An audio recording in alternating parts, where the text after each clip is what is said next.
இயேசு கிறிஸ்துவின் நாமத்தில் நம்மளுக்கு ஒரு அதிகாரம் கொடுக்கப்பட்டிருக்குது. வியாதிக்கு எகென்ஸ்டா நில்லுங்க, பலவீனத்துக்கு எகென்ஸ்டா நில்லுங்க. பில்லி, சூனியம், பிசாசுகள் இதெல்லாம் பார்த்து பயப்பட தேவையில்லை. கர்த்தர் உங்களுக்கு அதிகாரத்தை கொடுத்திருக்கிறார். எதிர்த்து நில்லுங்க, வாய் திறந்து பேசுங்க. நான் ஆசீர்வதிக்கப்பட்டவன், என் பிள்ளைகள் ஆசீர்வதிக்கப்பட்டவங்க, என் பொருளாதாரம் ஆசீர்வதிக்கப்பட்டிருக்குது, நான் விடுதலையாக்கப்பட்டவன், நான் சௌக்கியமா இருக்கிறேன், நான் ஜீவனுள்ளவனா இருக்கிறேன், நான் பலனுள்ளவனா இருக்கிறேன். வாயின் வார்த்தைகளை பயன்படுத்தி உங்க அதிகாரத்தை செலுத்துங்க. Use the words in your mouth to exercise your God-given authority. வாங்க கர்த்தருடைய வார்த்தைக்குள்ள போலாம். கலாத்தியர் 3:13. கலாத்தியர் 3:13. நல்லா உத்து கவனிங்க. நோட்ஸ் எடுக்க ஆயத்தமா வாங்க. சர்ச்சுக்கு வரும்போது எப்பவுமே பைபிள் எடுத்துட்டு வாங்க, நோட்ஸ் எடுத்துட்டு வாங்கன்னு சொல்லி நான் எக்ஸ்ட்ரா எம்பசைஸ் பண்றேன். இந்த வசனங்களை திரும்பவும் படிக்க போறோம். இதுல இருந்து அநேக நன்மையான விஷயங்களை பார்க்குறோம். இன்னைக்கு 3 முக்கியமான கேள்விகளுக்கு நம்ம பதில்களை பெற்றுக்கொள்ள போறோம் கர்த்தருடைய வார்த்தையிலிருந்து. கலாத்தியர் 3:13 பாருங்க. மரத்திலே தூக்கப்பட்ட எவனும் சபிக்கப்பட்டவன் என்று எழுதியிருக்கிறபடி கிறிஸ்து நமக்காக சாபமாகி நியாயப்பிரமாணத்தின் சாபத்திற்கு நம்மை நீங்களாக்கி மீட்டு கொண்டார். ஆபிரகாமுக்கு உண்டான ஆசீர்வாதம் கிறிஸ்து இயேசுவினால் புறஜாதிகளுக்கு வரும்படியாகவும் ஆவியை குறித்து சொல்லப்பட்ட வாக்குத்தத்தத்தை நாம் விசுவாசத்தினாலே பெறும்படியாகவும் இப்படி ஆயிற்று. கிறிஸ்து நமக்காக சாபமானதுனால ஆபிரகாமுக்கு உண்டான ஆசீர்வாதம் நமக்கு உண்டா இருக்குது. நம்ம யாருமே சாபத்து கீழே இல்லை. இயேசுவை ஏற்றுக்கொண்ட நம்ம அத்தனை பேரும் ஆசீர்வாதத்துக்கு கீழே வாழ்ந்துட்டு இருக்கிறோம். சாபம் நம்ம மேல பலிக்காது. சாபத்தை பார்த்து நம்ம பயப்பட தேவையில்லை. ஆசீர்வாதம் நமக்கு சொந்தமா இருக்குது. அந்த ஆசீர்வாதம் நம்மளை வாழ வைக்கும்.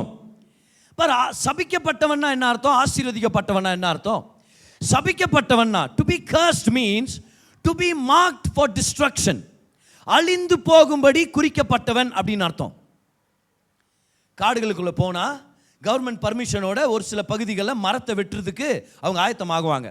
ஆனால் மரத்தை வெட்டும் போது அதை போய் இவங்க ரேண்டமாக போய் மரத்தை வெட்டுற மாதிரி இல்லை. முதல் போய் அந்த மரத்தை குறிப்பாங்க. சில இடத்துல எக்ஸ்ன்ற மார்க் போட்டு விடுவாங்களாம் பாருங்க. எக்ஸ்ன்ற மார்க் போட்டு விடுவாங்க. அந்த மரத்தை பார்த்தோன்னு நீங்கள் என்ன தெரிஞ்சுக்கணும்? இது வெட்டப்படுறதுக்காக குறிக்கப்பட்டது அப்படின்னு சொல்லி. இப்போ சில மரங்களில் பார்த்தீங்கன்னா ஹார்ட் போட்டு அப்படி கண்டாப்பினான்னு கிறுக்கி விட்டுருப்பாங்க. அது ஏதோ லவ் ஃபெயிலியரான பையன் கிறுக்கி விட்டுக்கிறான்னு அர்த்தம். சரி, அதை பார்த்து நீங்கள் துக்கப்பட தேவையில்ல. ஆனால் இந்த மரங்க மேலே அப்படி மார்க் போட்டு விட்டாங்கன்னு அர்த்தம் அடுத்த சவாரியில் இவங்களை நம்ம வெட்டி தூக்கிட்டு போகிறோம் அப்படின்னு சொல்லி ஒரு மார்க். அப்போ அதுங்க மேலே ஒரு மார்க் இருக்குது. எதுக்காக?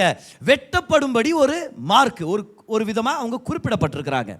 அப்போ சாபன்றது அந்த மாதிரி தான். ஒரு மனுஷன் சபிக்கப்பட்டவன் என்ன அர்த்தம் தெரியுமா? அவன் என்ன செஞ்சாலும் கடைசியில் அவன் நாசமாக போவான்னு அர்த்தம். அவன் என்ன செஞ்சாலும் உருப்படாது, அவன் வாழ வாழ அப்படியே ஒன்றும் இல்லாமல் போயிடுவான்னு அர்த்தம். To be marked for destruction, அதுதான் சாபத்துக்கான அர்த்தம். ஆனால் ஆசீர்வாதத்துக்கான அர்த்தம் என்ன தெரியுமா? To be marked for wellbeing, நன்றாக இருக்கும்படி குறிக்கப்பட்டவர்கள் அர்த்தம். கமான், சபிக்கப்பட்டவங்களா இல்லை நம்ம எல்லாரும் ஆசீர்வதிக்கப்பட்டவங்களா? கிறிஸ்து இயேசுக்குள்ளாக நம்ம அத்தனை பேரும் ஆசீர்வதிக்கப்பட்டவங்க. பக்கத்தில் இருக்கிறவங்கள பார்த்து சொல்லுங்க, நல்லா இருக்கிறதுக்காகவே நான் உயிரோட இருக்கிறேன்னு சொல்லுங்களேன். இப்போ நீங்கள் அவங்கள பார்த்து யார் நீங்கள் அப்படின்னு கேட்கக்கூடாது. சரியா? நீங்களும் சொல்லணும் சேம் டு மீ அப்படின்னு நீங்கள் சொல்லணுமா இருக்குது. ஓகே, சரி. இப்போ இன்னொரு தடவை சொல்லாமா? இன்னொரு தடவை சொல்லலாம். திரும்பியும் பாருங்க, பக்கத்தில் இருக்கிறவங்கள பாருங்க, சொல்லுங்க நல்லா இருக்கிறதுக்குன்னே நான் உயிரோட இருக்கிறேன். இப்போ நீங்கள் சொல்லுங்க, ஆமாம் எனக்கும் அதே கதை தான். நல்லா இருக்கிறதுக்காக கர்த்தர் என்ன குறித்து இருக்கிறார். I am marked for wellbeing. நம்ம நல்லா இருக்கணும்னு கர்த்தர் நம்ம மேலே ஒரு குறிப்பை போட்டு வச்சிருக்கிறாரு. இவன் என் பிள்ளை, இவன் நல்லா இருப்பான். இது என்னுடைய மகள், என் மகள் நல்லா இருக்க போறா, நான் வாழ வைக்க போறேன். இதுதான் ஆசீர்வாதத்தின் அர்த்தம். ஆனால் கிறிஸ்துவின் நிமித்தம் நமக்கு இது உண்டாயிருக்குது. ஆமென். பாருங்க, இந்த வசனத்தை திரும்பியும் படிக்கலாம் நம்ம. கலாத்தியர் 3:13 பாருங்க. மரத்திலே தூக்கப்பட்டவனும் சபிக்கப்பட்டவன் என்று எழுதியிருக்கிறபடி கிறிஸ்து நமக்காக சாபமாகி நியாயப்பிரமாணத்தின் சாபத்திற்கு நம்மை நீங்களாக்கி மீட்டு கொண்டார். முதலாவது, ஏன் மீட்பு தேவைப்படுகிறது? ஏன் மீட்பு அவசியமாச்சு? மீட்புனா என்னது? திரும்பவும் பணத்தை கொடுத்து வாங்குறதுன்னு அர்த்தம். ஏதோ ஒரு கஷ்டகாலம், நகை போய் அடகு வச்சிடறோம். இப்போ அந்த நகை யாருடையது? ஒரிஜினலாக நம்முடையது தான். ஆனால் யார்கிட்ட இருக்குது? சேட்டு கடையில் இருக்குது. இப்போ நாளைக்கு உங்களுக்கு உங்கள் வீட்டில் ஒரு கல்யாணம், சரியா? எப்படியாவது அந்த நெக்லஸை வாங்கிடலான்ட்டு நீங்கள் சேட்டுகிட்ட போய் சொல்கிறீங்க, என் வீட்டில் ஒரு கல்யாணம் இருக்குது, ஒழுங்கு மரியாதை கூட ஒரு நாள் போட்டு கொடுத்துட்றேன்னா தருவார் அவர்? அவர் என்ன சொல்லுவார்? நிம்மளுக்கு தரத்தில் கம்மல் போட்டுன்னு அட்ஜஸ்ட் பண்ணு. இப்போ நம்ம என்ன சொல்லி அது எந்த தான் அவர் சொல்லுவார், ஆமா உன் பேரில் தான் இருக்குது பில்லு, என்ன பண்ண போற? ஆனால் நீ இப்போ பணத்தை கொடுத்து அதை திரும்பவும் வாங்கணுமா இருக்குது. இந்த திரும்பவும் வாங்குறது பேர் தான் மீட்கிறது. அதை தான் நம்ம சொல்கிறோம், மூட்டுறோன்றோம் நம்ம. அப்படி ஆயிடுச்சு அது. சரியா? நம்ம பெங்களூரில் மட்டும்தான் இந்த அளவுக்கு அழகான தமிழ் பேசுகிறோமான்னு எனக்கு தெரில. ஆனால் மீட்கிறோன்றது அப்படி போயிடுச்சு. மீட்கிறதுனா என்னது? What does it mean to redeem? To buy back. So கேள்வி என்னன்னா, கர்த்தர் நம்மளை பை பேக் பண்ணுறதுக்கான அவசியம் என்ன இருக்குது? அப்போ நம்ம ஏதாவது அடகு கடைக்கு போயிட்டோமா? அதான் நம்மளுடைய கேள்வி வருது. கவனிங்க, அதான் உண்மை. கர்த்தர் மனுஷனை படைக்கும் போது ஆசீர்வதிச்சு படைச்சார், படைச்சு ஆசீர்வச்சார். அவனுக்கு ஆளுகை செய்கிற அதிகாரத்தை கொடுத்து அவனை வல்லமையானவனா கர்த்தர் செயல்பட சொன்னார். ஆனால் பாவத்து நிமித்தம் கர்த்தர் செய்ய வேண்டான்னு சொன்னதை அவன் செஞ்சதுனால என்ன ஆயிடுச்சு? பாவம் மனுஷனுக்குள்ள வந்ததுனால, மரணம் பூமியில வந்ததுனால, பிசாசானவன் மனுஷன் கையில் கொடுக்கப்பட்ட ஆளுமையை அவன் எடுத்துக்கொண்டான். அப்போ அந்த அதிகாரம், அந்த ஆளுகை செய்கிற அதிகாரத்தை, வல்லமையை பிசாசானவன் பிடிங்கிட்டான். இல்லைன்னா ஆதாமே கொடுத்துட்டாருன்னு சொல்லலாம். ஸோ என்ன நடந்துருச்சு? பாவம் பண்ண உடனே தேவனுடைய வெளிச்சத்தின் ராஜ்யத்திலிருந்து பிசாசுடைய அந்தகார இருளின் ராஜ்யத்துக்குள்ள அப்படியே டிரான்ஸ்லேட் ஆயிட்டோம். ஸோ இப்போ பிசாசு பார்க்குறான், என்ன இவன் இனி கடவுள்கிட்ட நெருக்கமாக இருக்க முடியாது. அதனால பிறக்கும் போதே இவனுக்குள்ள பாவத்தோட மனுஷன் பிறக்கிறதுனால நான் இவங்களை ஆண்டு கொள்ளலாம். ஏன்னா பாவத்தின் சம்பளம் மரணம். இப்போ அதிகாரம் பிசாசு கிட்ட இருக்கிறதுனால பிசாசு என்ன பண்ணிட்டான்? அப்போ மரணத்தை கொடுக்குற அதிகாரம் என்கிட்ட இருக்குது. இந்த மரண பயத்தை வச்சே பிசாசானவன் எல்லாரையும் ஆளுகை செஞ்சுட்டே வந்தான். இப்போ கர்த்தர் மனுஷனை திரும்பவும் வெளிச்சத்துக்கு கொண்டு வரணும். என்ன செய்யறது? அவர் ஒரு விலக்கிரயத்தை கட்டணும். ஏன்னா பாவத்தின் சம்பளம் மரணம். அவர் மரணத்தை ஏற்றுக்கொண்டாதான் மனுஷனை மீட்டெடுக்க முடியும். அப்போ அவர் இறங்கி வர்றார். இயேசு கிறிஸ்துவ அனுப்புறார் பாருங்க, தான் சொந்த குமாரன் அனுப்புறார். இந்த சொந்த குமாரனான இயேசு கிறிஸ்துவானவர் நம்ம மேல வர வேண்டிய அத்தனை கோபாக்கினை அவர் ஏற்றுக்கொண்டு, நம்ம அனுபவிக்க வேண்டிய மரணத்தை அவர் ஏற்றுக்கொண்டு, நம்ம அனுபவிக்க வேண்டிய சாபத்தை அவர் சுமந்து கொண்டு, அவர் 3வது நாள் உயிர் தெழுந்தார். அப்படின்னா என்ன அர்த்தம்? அவரை நம்புற அத்தனை பேரும் பாவ உலகத்திலிருந்து வெளியே வந்து உயிர்த்தெழுதல் உலகமான தேவ ராஜ்யத்துக்குள்ள பிரவேசிச்சு நன்றாய் வாழ முடியும். எல்லாரும் சொல்லுங்க, நல்லா இருக்குதுன்னு. அவர் என்ன ரட்சித்திருக்கிறார். நல்லா இருக்கும்படி கர்த்தர் நம்மளை ரட்சித்திருக்கிறார். இப்போ நல்லா கவனிங்க, இயேசுவை ஏற்றுக்கொள்றதுக்கு முன்னாடி நம்ம வாழ்ந்ததே பிசாசு ராஜ்யத்தில் தான். எப்போ வேணாலும் அவன் நம்மளுக்கு தொல்லை கொடுத்து நம்மளை சாவடிக்க வரலாம். ஆனால் இப்போ தேவனுக்கு சொந்தமானவர்களாக மாறின உடனே இனி அவன் நம்மளை தொட முடியாது. அப்படி தொடுற மாதிரி பயப்படுத்துவான். தொடுற மாதிரி ஒரு சில டைம் கனவுகள் வரலாம், தொடுற மாதிரி ஒரு சில பேர் வார்த்தைகளை பேசிட்டு போயிடலாம். ஆனால் இனி நம்ம பிசாசின் ராஜ்யத்துக்கு கீழே இல்லை, நம்ம தேவனுடைய ராஜ்யத்துக்கு சொந்தமானவர்களாக இருக்கிறோம். இது காரணம் என்னது? இயேசு அவருடைய சொந்த ரத்தத்தை, உயிரை நமக்கு விலை கிரயமாக கொடுத்து நம்மை வாங்கி இருக்கிறார். ஹல்லேலூயா. எல்லாரும் சொல்லுங்க பார்க்கலாம், இயேசுவின் ரத்தத்தின் விலை கிரயத்தினால நான் வாங்கப்பட்டவன். சொன்னீங்களா? முழு சென்டென்ஸ் உங்களால் சொல்ல முடிஞ்சதா அந்த இடத்துல? Okay. I am purchased by the price of the blood of Jesus Christ. அப்போ நான் மீட்டெடுக்கப்பட்டிருக்கிறேன்னு அர்த்தம். ஏற்கனவே அவருக்கு சொந்தம் நான். ஆனால் நானே என்னை பாவத்துக்கு வித்துட்டேன். இறங்கி திரும்பவும் விலை கிரயத்தை கொடுத்து என்ன வாங்கிட்டாரு. I am brought back. I am bought back. Amplified version ஒன்று இருக்குது இங்கிலீஷ் பைபிள் டிரான்ஸ்லேஷன்ஸில். விரிவாக்க மொழிபெயர்ப்பு அப்படின்னு சொல்லுவோம் நம்ம. அந்த ஆம்பிளிஃபைட் வெர்ஷன்ல போட்டிருக்குது, Christ purchased our freedom, redeeming us from every curse. So he purchased our freedom. எல்லாரும் சொல்லுங்க, freedom.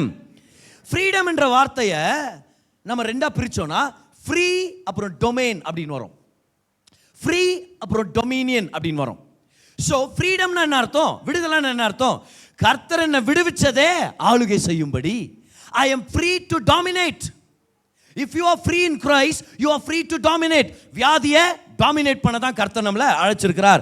பலவீனத்தை டாமினேட் பண்ண தான் கர்த்தர் நம்மளை தெரிந்து கொண்டிருக்கிறார். இந்த உலகத்தில் இருக்கிற தீமையை டாமினேட் பண்ணும். இந்த சூழ்நிலைக்கு கீழே நம்ம வாழணும்னு கர்த்தருடைய திட்டம் இல்லை, சூழ்நிலைக்கு மேலே அதை ஆளுகை செய்யணும்னு தான் தேவன் நம்மை தெரிந்து கொண்டிருக்கிறார். எல்லாரும் சொல்லுங்க, கிறிஸ்துவின் நிமித்தம் ஆளுமைக்காக நான் விடுவிக்கப்பட்டிருக்கிறேன். So why are we made free? To dominate. ஆளுகை செய்யும்படி கர்த்தர் நம்மளை விடுதலையாக்கி இருக்கிறார். அதிகாரம் உங்க கையில் இருக்குதுன்னு மறந்துடாதீங்க. பிசாசை பார்த்து, பில்லி சூனியங்களை பார்த்து, ஜனங்களுடைய வார்த்தைகளை கேட்டு நீங்க பயப்பட தேவையில்லை. ஆளுகை செய்யும்படி கர்த்தர் நம்மளை ஏற்படுத்திக்கிறார். நமக்குள்ள அதிகாரம் இருக்குது. ஹல்லேலூயா. நம்ம பிசாசை பார்த்து பயந்துட்டு இருக்கிறோம் சில நேரத்தில், ஆனா பிசாசு தான் நம்மளை பார்த்து உண்மையா பயந்துட்டு இருக்கிறான். ஒரு சில பேர் பாரு கல்லறைக்கு முன்னாடி போனாங்களே ஏசு ரத்தம் ஜெயம், ஏசு ரத்தம் ஜெயம் அப்படின்வாங்க, பயந்துருவாங்க. என்னவோ அவங்க பிசாஸ் அப்படியே பவுன்ஸ் பண்ண ரெடியாக இருக்கிற மாதிரி ஆகும். நான் சொல்கிறேன், ஒருவேளை உண்மையாக பிசாஸ் இருந்தால் கூட நீங்கள் வண்டியில் ட்ராவல் பண்ணுறீங்கன்னு தெரிஞ்சால் பிசாஸ் தான் அலறின்னு இருப்பான். ஐயோ என்ன செய்யுது நம்மன்னு சொல்லி. ஏன்னா நமக்குள்ளே இருக்கிறவர் உலகத்தில் இருக்கிறவனை காட்டிலும் பெரியவராக இருக்கிறார். ஹல்லேலூயா. எஸ், தேவன் நம்மோடு இருக்கிற அதிகாரம் நம்ம கிட்ட இருக்குது. நம்ம துதியில் வல்லமை இருக்குது, நம்ம ஆராதனையில் வல்லமை இருக்குது, நம்முடைய வார்த்தையில் வல்லமை கர்த்தர் நம்மளுக்கு கொடுத்துருக்கிறார். ஒரு Bible college student prayer meeting முடிச்சுட்டு திரும்பி ஹாஸ்டலுக்கு போயிட்டு இருக்கிறார். போகிற வழியில் அதிகமாக மழை பெய்ய ஆரம்பிச்சிருச்சு. அதனால் காட்டு பகுதியில் நடந்து போகிறாராம். அங்கே ஒரு சின்ன ஒரு கெபி மாதிரி ஒன்று இருக்குது. சரி, அங்கே கொஞ்சம் ஓரமாக நம்ம நிற்கலாம், மழை நிற்கிற வரைக்கும் சொல்லி போய் நின்னவர், ஐயோ இருட்டாக இருக்குதே, ஜன நடமாட்டம் நிறையா இல்லையே, அவர் கொஞ்சம் பயம் வந்துருச்சாம்பார். பயம் வந்த உடனே இவர் என்ன பண்ணியிருக்கிறார், சத்தியமாக அந்நிய பாஷையில் துதிக்க ஆரம்பிச்சிட்டார். ஆக்சுவலாக அந்த இடம் என்னென்னா அங்கே மந்திரம் சூன்யம்லாம் பண்ணுற இடம். இவருக்கு தெரியல, இவர் சத்தமாக அந்நிய பாஷையில் துதிச்சு கர்த்தரை அந்த இடத்துல பயந்தான் உள்ள, ஆனால் வெளியே காட்டக்கூடாது, எத்தனை பேர் தெரியாது. அது இப்படி தான் ஜெயிக்கணும் நம்ம வெளியே, ஆண்டோடைய பிள்ளை நான் அப்படின்னு சொல்லி. இவர் நல்லா துதிக்க கொஞ்ச நேரத்துக்கு அப்புறம் பார்த்தா அங்கேருந்து ஒருத்தர் ஓடி வராராம். யார்? மந்திரவாதியை ஓடி வர்றார். ஓடி வந்து தயவு செய்து நிப்பாட்டு, தயவு செய்து வாய மூடு, நீ வாய மூடலன்னா அந்த பிசாசு என்ன கொன்றுன்னு சொல்லி அனுப்பி இருக்குது. அங்கே போ, அவன் யாரோ ஒருத்தர் துதிக்கிறான் பாரு இயேசுவை, அவனை போய் நிப்பாட்டலன்னா உன்னை கொண்டுறேன் நான், என்னால் தாங்க முடியலன்னு சொல்லி பிசாசை அனுப்பி வச்சான். நான் சொல்கிறேன், பிசாசை பார்த்து நம்ம பயப்பட தேவையே இல்லை. ஏன்னா ஏற்கனவே பிசாசு தான் நம்மளை பார்த்து பயந்துட்டு இருக்கிறான். கமான், எத்தனை பேருக்கு அந்த மாதிரி நடந்துருக்குது? இதோ ரோட்டில் நீங்கள் நடந்து வர்றீங்க, டக்குன்னு ஒரு நாய் ஒன்று பத்துனுக்குது அந்த இடத்துல, நீங்கள் நாயை பார்த்து பயப்படுறீங்க, ஆனால் நாய் உங்களை பார்த்து பயந்து ஓடுது அந்த பக்கம். இப்போ நம்ம யோசிக்க, நான் என்ன இது நாயை பார்த்து பயந்தேன் நான்? அதே கதை தான் பிசாசுன்னு சொல்கிறான். அதை விட மோசமான லெவல் அவன் தோற்று போனவனா இருக்கிறான். ஸோ முதலாவது, மீட்பு ஏன் அவசியமாக இருக்கிறது? Why was redemption necessary? Because we sold ourselves to the devil. கர்த்தருக்கு நம்ம கடனாளிகளாக மாறிட்டோம். அவர் கொடுக்க வேண்டிய கீழ்ப்படிதலும் நீதியை நம்ம கொடுக்கல, அதனால கடனாளிகளாக மாறிட்டோம். இயேசு கிறிஸ்து இறங்கி வந்து நம்மை மீட்டெடுக்கும் தேவை வந்தது, அவசியமானது. அதனால மீட்பை நம்ம பெற்றுக்கொண்டோம். இன்னொரு கேள்வி நம்ம கேட்கலாம் இதே வசனத்திலிருந்து. திரும்பி அந்த வசனத்தை படிக்கலாம் பாருங்க. மரத்திலே தூக்கப்பட்ட எவனும் சபிக்கப்பட்டவன் என்று எழுதியிருக்கிறபடி கிறிஸ்து நமக்காக சாபமாகி. ஸ்டாப். ஏன் கிறிஸ்து? ஏன் இந்த உலகத்தில் இருக்கிற வேற யாரும் நம்மளை ரட்சிக்க முடியாதா? ஏன்னா சில பேர் சொல்கிறாங்க இல்லையா, எல்லா மதமும் ஒன்று தான் அப்படின்னு ஒரு சில பேர் சொல்கிறாங்க. இன்னும் ஒரு சில பேர் சொல்கிறாங்க, எந்த வழியிலனா போய் கர்த்தரிடத்தில் வந்து சேர்ந்துடலாம். They say all roads lead to salvation. எப்படின்னா பரலோகத்துக்கு வந்துடலாம்னு சொல்கிறாங்க. ஆனால் இந்த வசனத்தில் அப்படி போடலையே. இந்த வசனத்தை போடுறது மரத்தில் தூக்கப்பட்டவன் மட்டும்தான் சபிக்கப்பட்டவன், கிறிஸ்துவால் மட்டும்தான் நமக்கு ரட்சிப்பு, மீட்புன்னு போட்டிருக்குதே. எப்படி கிறிஸ்துவால் மட்டும்தான் மீட்பு? அவர் எப்படி தகுதியுள்ளவராக மாறினாரு? My question is this: How did Jesus become worthy to redeem us? நம்மை மீட்டெடுக்கும்படி தகுதி உள்ளவராக அவர் மாறினது எப்படி? எந்த மனுஷனுக்கும் இல்லாத தகுதி அவருக்கு எப்படி வந்துச்சு? இப்போ நல்லா கவனிங்க. எல்லாரும் யோபு புத்தகத்துக்கு போகலாம். அங்கேருந்து உங்களுக்கு ஒன்று எடுத்து காமிக்கிற பாருங்க. யோபு 9:32 33 வசனத்து வரைக்கும் நாம் படிக்கிறோம். யோபு வாழ்க்கையில் ரொம்ப கொடூரமான சம்பவங்கள் நடந்தது நம்மளுக்கு தெரியும். மிகப்பெரிய இழப்புகள் நேரிட்டது அவனுக்கு. ஒரே நாளில் 10 பிள்ளைகளும் மறிச்சு போகிறாங்க. என்ன கொடூரம் பாருங்க. தன்னுடைய ஆட்டு மந்தை, மாடுகளின் மந்தை, ஒட்டகங்கள் அத்தனையும் இல்லாமல் போயிடுச்சு அவனுக்கு. உடம்பெல்லாம் வியாதி. ஒரே நாளில் இவ்வளோ இழப்பு நடந்துச்சுன்னா என்ன கொடூரமாக இருக்கும். ஆனால் யோபுக்கு நடந்ததுக்கு பெரிய காரணம் என்னன்னா, நல்லா கவனிங்க. பிசாசு வந்து யோபு மேலே கோல் மூட்டை வரும்போது யோபுக்காக பேசும்படி தேவனுடைய வலது பாரிசத்தில் யாருமே இல்லை. இப்போ நமக்கு அந்த சம்பவம் நடக்காது. ஏன்னா பிதாவின் வலது பாரிசத்தில் கிறிஸ்து அமர்ந்திருக்கிறார். அதனால் நம்ம கவலைப்பட தேவையில்லை. யோபுக்கு நடந்தது எனக்கு நடந்துருமோ அப்படிலாம் யோசிக்காதீங்க நீங்கள், சரியா? ஸோ யோபுக்கு அன்னைக்கு பிரச்சனை என்னன்னா, அவனை பற்றி கோல் மூட்டை வரும்போது யாரோ ஒருத்தர் அவருக்காக பேசல. அவருக்கு ஒரு மத்தியஸ்தர் இல்லை. அந்த வார்த்தை கற்றுங்க, மத்தியஸ்தர் இல்லை. அவருக்காக வாதாடுறதுக்கு ஒரு லாயர் இல்லை. அவருக்காக பட்சமாக பேசுறதுக்கு ஒரு ரெப்ரசன்டேட்டிவ் அவருக்கு இல்லை. அப்போ அவர் கேட்குறாரு பாருங்க, இந்த வேதனையெல்லாம் வந்துட்ட பிறகு அவர் கேட்குறாரு, இப்போ நான் கடவுள்கிட்ட போய் கேட்கணும் எனக்கு ஏன் அப்படி நடந்துச்சுன்னு. அவருக்கு தெரியல இல்லையா? அவர் கேட்குறாரு, நான் எப்படி போகிறதுன்னு கேட்குறாரு பாருங்க. நான் அவருக்கு பிரதியுத்தரம் சொல்லுகிறதற்கும் நாங்கள் கூடி நியாயத்திற்கு வருகிறதற்கும் அவர் என்னை போல மனுஷன் அல்லவே. எவ்வளோ தெளிவாக சொன்னார் பாருங்க. நான் எப்படி ஆண்டவர்கிட்ட போய் கேட்குறது, ஆண்டவரே இப்படி ஆச்சு எனக்குன்ட்டு? நான் போய் அவர்கிட்ட வாதாட முடியுமா? அவர்னா என் மாதிரி மனுஷனா அவர்கிட்ட போய் நான் பேசுறதுக்கு? யோபு கரெக்டாக தான் சொல்கிறார். 33 வசனம் பாருங்க. எங்கள் இருவர் மேலும் தன் கையை வைக்கத்தக்க மத்தியஸ்தன் எங்களுக்குள் இல்லையே. கடவுளை ஒரு பக்கம் கைப்பிடிச்சு கூப்பிட்டு, கடவுளை இங்கே வாங்க அப்படின்ட்டு. மனுஷனே யோபு நீயும் வாங்க, என்ன பிரச்சனை, 2 பேரும் பேசுங்க அப்படின்னு பேசுறதுக்கு யாராவது இருக்கிறாங்களா? யோபு சொல்றாரு, அப்படி ஒருத்தரும் இல்லையே. இப்போ நீங்க சொல்லுங்க பார்க்கலாம். பரிசுத்தமுள்ள தேவனையும் அசுத்தமான மனுஷனையும் 2 பேரும் இணைக்கிற அளவுக்கு யார்கிட்டயாவது தகுதி இருக்குதுன்னு நினைக்கிறீங்களா உலகத்தில்? எந்த மத தலைவர், எந்த ஞானி, எந்த பெரிய புரட்சி தலைவர்கள் யார்கிட்டயாவது இருக்குதா அந்த தகுதி? யார்கிட்டயும் இல்லை. யார்கிட்டயாவது தைரியம் இருக்குதா? முதல்ல அந்த பரிசுத்தம் இருக்குதா? ஆண்டவர்கிட்ட போய், ஆண்டவரே இறங்கி வாங்க, என்ன அந்த மனுஷனை ரொம்ப தொல்லை கொடுக்குறீங்கன்னு சொல்கிறான், கம்ப்ளைண்ட் பண்ணுறான், வாங்க பேசலாம், வாங்க, கூப்பிட முடியுமா யாராலும்? நான் சொல்கிறேன், மனுஷருக்குள்ளே மத்தியஸ்தம் பண்ணுறதே எவ்வளோ கஷ்டமாக இருக்குது. உண்மையா இல்லையா? யோசிச்சு பாருங்க பார்க்கலாம். ஏதோ ஒரு சண்டை போடுறாங்க, ஏதோ ஒரு இடத்துல எவ்வளோ டஃப். நம்ம சில நேரத்தில் நம்ம யோசிக்கிறோம், தலையிடலாமா வேண்டாமா. ஏன்னா தலையிட்டு சில நேரம் தலையிடமா அடி வாங்கின்னு வருவான். ஒரு பிரதர்ட்ட நீ கேட்குறேன், என்ன பிரதர் ஆச்சு, காது இப்படி பிஞ்சிட்டுக்குது, என்ன பிரதர் இப்படி பெரிய பேண்டேஜோடு வர்றீங்களே? அட பிரதர், அவன் பக்கத்து வீட்டுக்கார 2 பேர் சண்டை போட்டாங்க பிரதர், கேபை வயசான்னு கேட்க போனேன் பிரதர், அடிச்சு அனுப்பிட்டாங்க பிரதர். என்ன பண்ண பிரதர், நீ மத்தியஸ்தம் பண்ண போய் நீ அடி வாங்கிட்டு வந்து எத்தனை தடவை இந்த சம்பவம் நடக்குது? அப்பா அம்மாக்குள்ளே சண்டை வந்தால் அதுதான் பிள்ளைங்களுடைய ஒரே பிரச்சனையாக தான். அப்பாவுக்கு சப்போர்ட் பண்ணால் அம்மாவுக்கு கோச்சுக்குவாங்க, அம்மாவுக்கு சப்போர்ட் பண்ணால் இப்போ அப்பாவுக்கு கோச்சுக்கணும் ஆயிடுது. எப்படி எந்த பக்கம் போகிறது? மத்தியஸ்தம் போடுறது ரொம்ப கஷ்டம். அன்றைக்கி பிள்ளை 1/2 மணி நேரம் லேட்டாக வந்துக்கிறான் ஸ்கூலுக்கு. ஏன்டாப்பா லேட்டாக வந்த? எங்கள் அப்பா அம்மாவுக்கு சண்டை. அப்பா அம்மாவுக்கு சண்டைன்னா விட்றாங்க, ஒன்று சார் நீ வந்துருத்தனடா. அட போங்க சார், எங்கள் அப்பா கையில் என்னோட ஒரு ஷூ இருந்துச்சு, எங்கள் அம்மா கையில் ஒரு 100 ஷூ இருந்துச்சு. 2 பேரும் சண்டை நிப்பாட்டி ஷூவை போடுற வரைக்கும் நான் ஷூவை போட முடியல, கஷ்டப்பட்டு வர்றேன். மனுஷருக்குள்ளே மத்தியஸ்தம் பண்ணுறது எவ்வளோ கஷ்டமாக இருக்குது. அன்றைக்கி 2 பேருக்குள்ளே ஒரே வாக்குவாதம். நடுவில் ஒருத்தர் வந்தார், எப்படியாவது இவங்களை தடுத்துலாம், எல்லாம் அடிச்சு பிச்சுக்குவாங்க இவங்க அப்படின்ட்டு. இவர் நடுவில் உள்ள பேசலான்னு வர்றாரு. ஒருத்தன் சொல்கிறான், டேய் எல்லா பல்லையும் உடச்சி தீத்துற வேண்டாம், நான் 64 பல்லையும் உடச்சிருவேன் நான். அப்போ இவர் சொன்னார், நடுவில் வந்தார், ஏன்பா அவருக்கு இருக்கிறதே 32 பல்லு தானாப்பா, 64 ஏன்பா சொல்கிற? நீ வருவேன்னு தெரியும், அதுக்கு தான் உண்டியை சேர்த்து சொன்னான் அவன். 2 மனுஷருங்க சண்டை போட்டாலே நம்மளால மத்தியஸ்தம் போகிறதுக்கு யோசிக்கிறோம், போக மாட்டேங்கிறோம் நம்ம நிறையா தடவை. கடவுளுக்கும் மனுஷனுக்கும் ஒரு பிரிவு என்னன்னா, யார் வர முடியும் மத்தியஸ்தம் பண்ணுறதுக்கு? யார் வர்றது மீடியேட்டராக இருக்கிறதுக்கு? அடட, ஏன்னா கடவுளை ஆண்டவரே இங்கே வாங்க உங்கள்கிட்ட பேசணும்னா பேசுகிறவரும் கடவுளாக இருக்கணும். இவரும் தேவனாக இருந்தால் தான் தேவனை இவர் பிரதிபலிக்க முடியும். He has to be God to represent God. மனுஷனை கொண்டு வரணும்னா he has to be man to represent man. மனுஷனாய் அவர் இருந்தாதான் மனுஷனுக்கு அவர் பிரதிநிதியா போக முடியும். தெய்வமா அவர் இருந்தாதான் தேவனுக்கு பிரதிநிதியா அவர் இறங்கி வந்து பேச முடியும். அப்போ ஒரே நேரத்தில் மனுஷனாவும் இருக்கணும், தெய்வமாவும் இருக்கணும். தெய்வமாவும் இருக்கணும், மனுஷனா இருக்கணும்னா இந்த உலகத்தில் எந்த தலைவர், எந்த ஞானி, எந்த பெரிய ஆராய்ச்சியாளர் ஒருத்தராலையும் அது முடியவே முடியாது. ஒரே ஒருத்தர் மட்டும்தான் அந்த வேலைக்கு தகுதி உள்ளவராக இருக்கிறார். யார் அது? சொல்லுங்க சத்தமா. 100% மனிதன், 100% தெய்வம். சத்தமா பெருமையா சொல்லுங்க பார்க்கலாம். What is his name?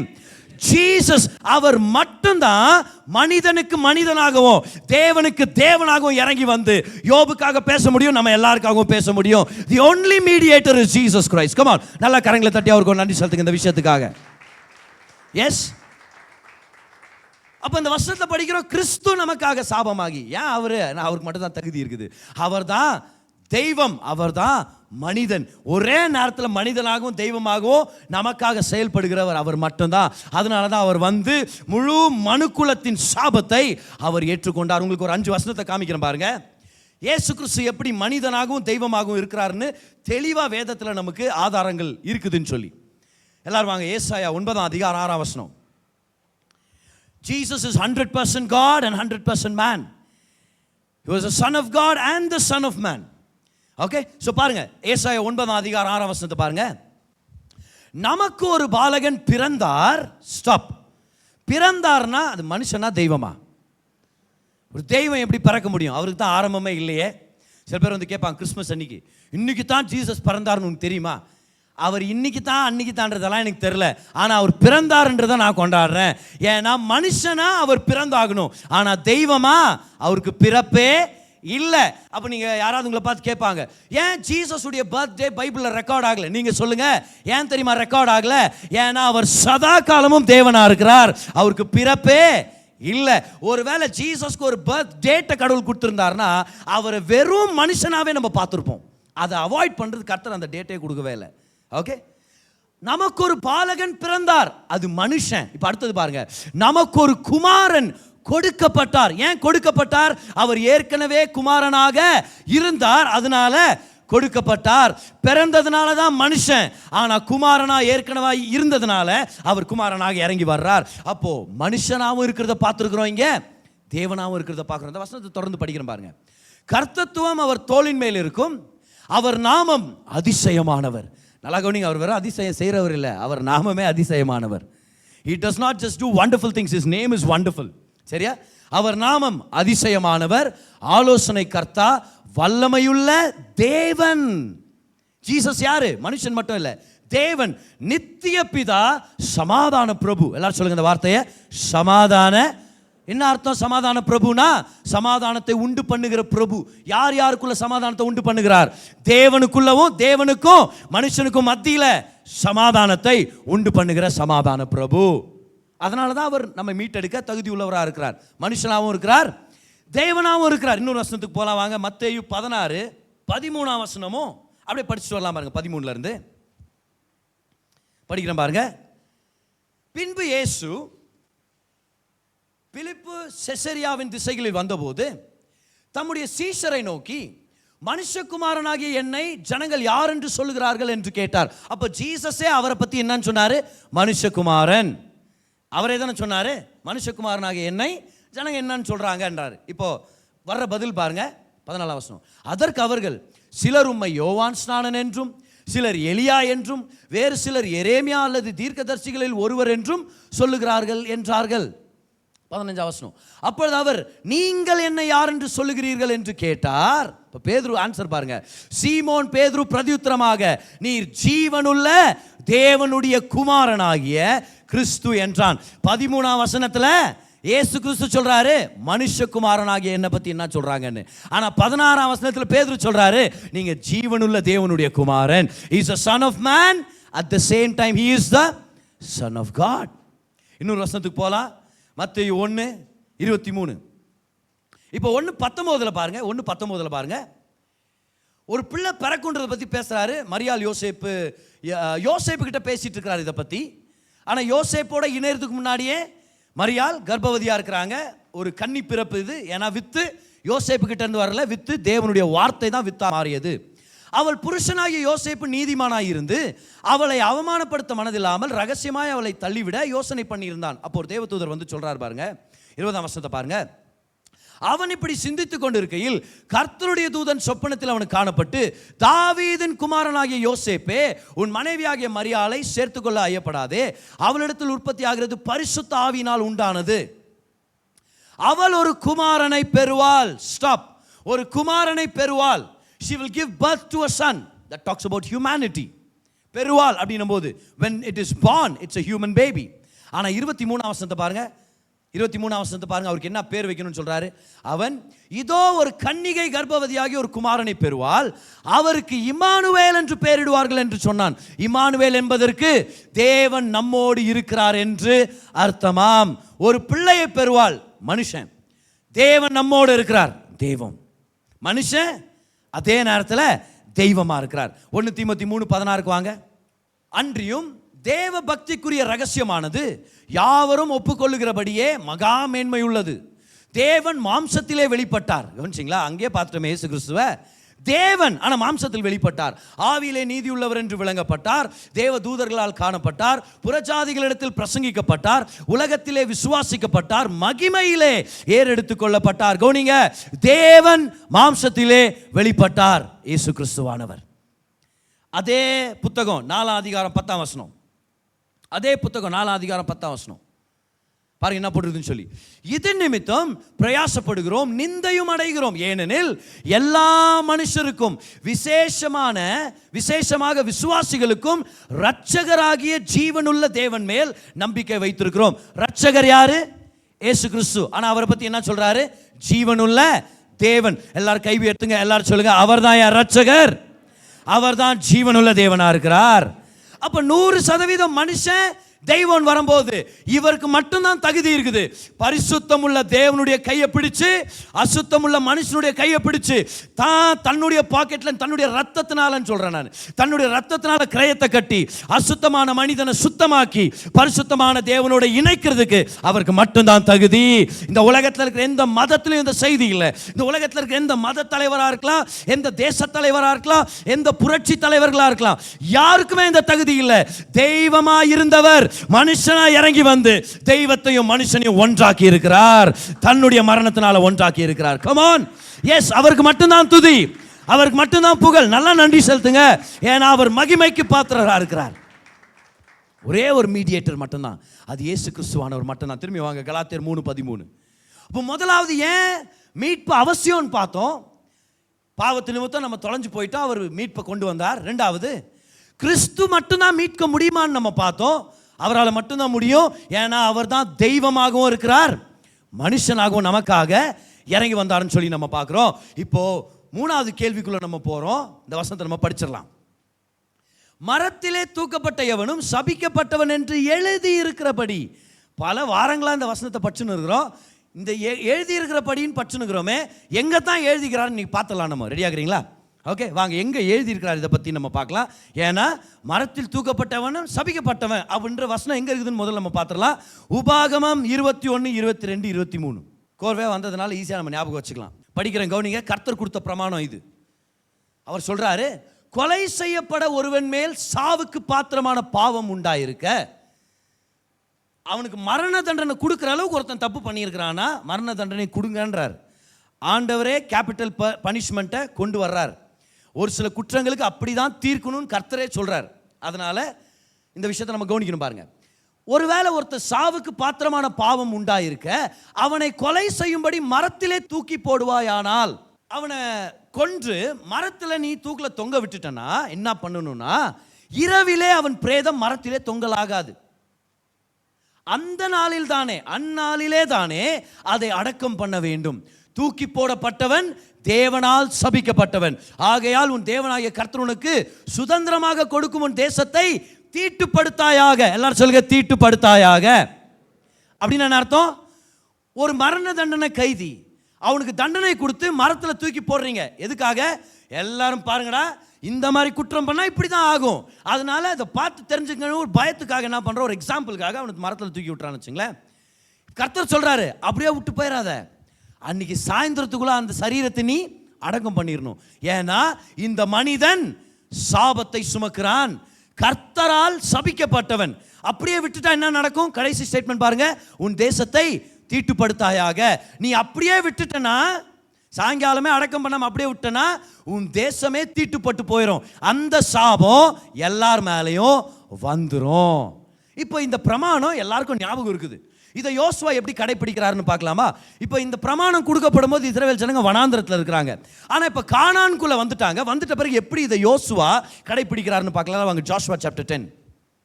Joshua chapter 10 இதில் ஒரு நாள் ஒரு மிகப்பெரிய படை இஸ்ரவேல் ஜனத்துக்கு எகென்ஸ்டாக வந்து நின்றுது.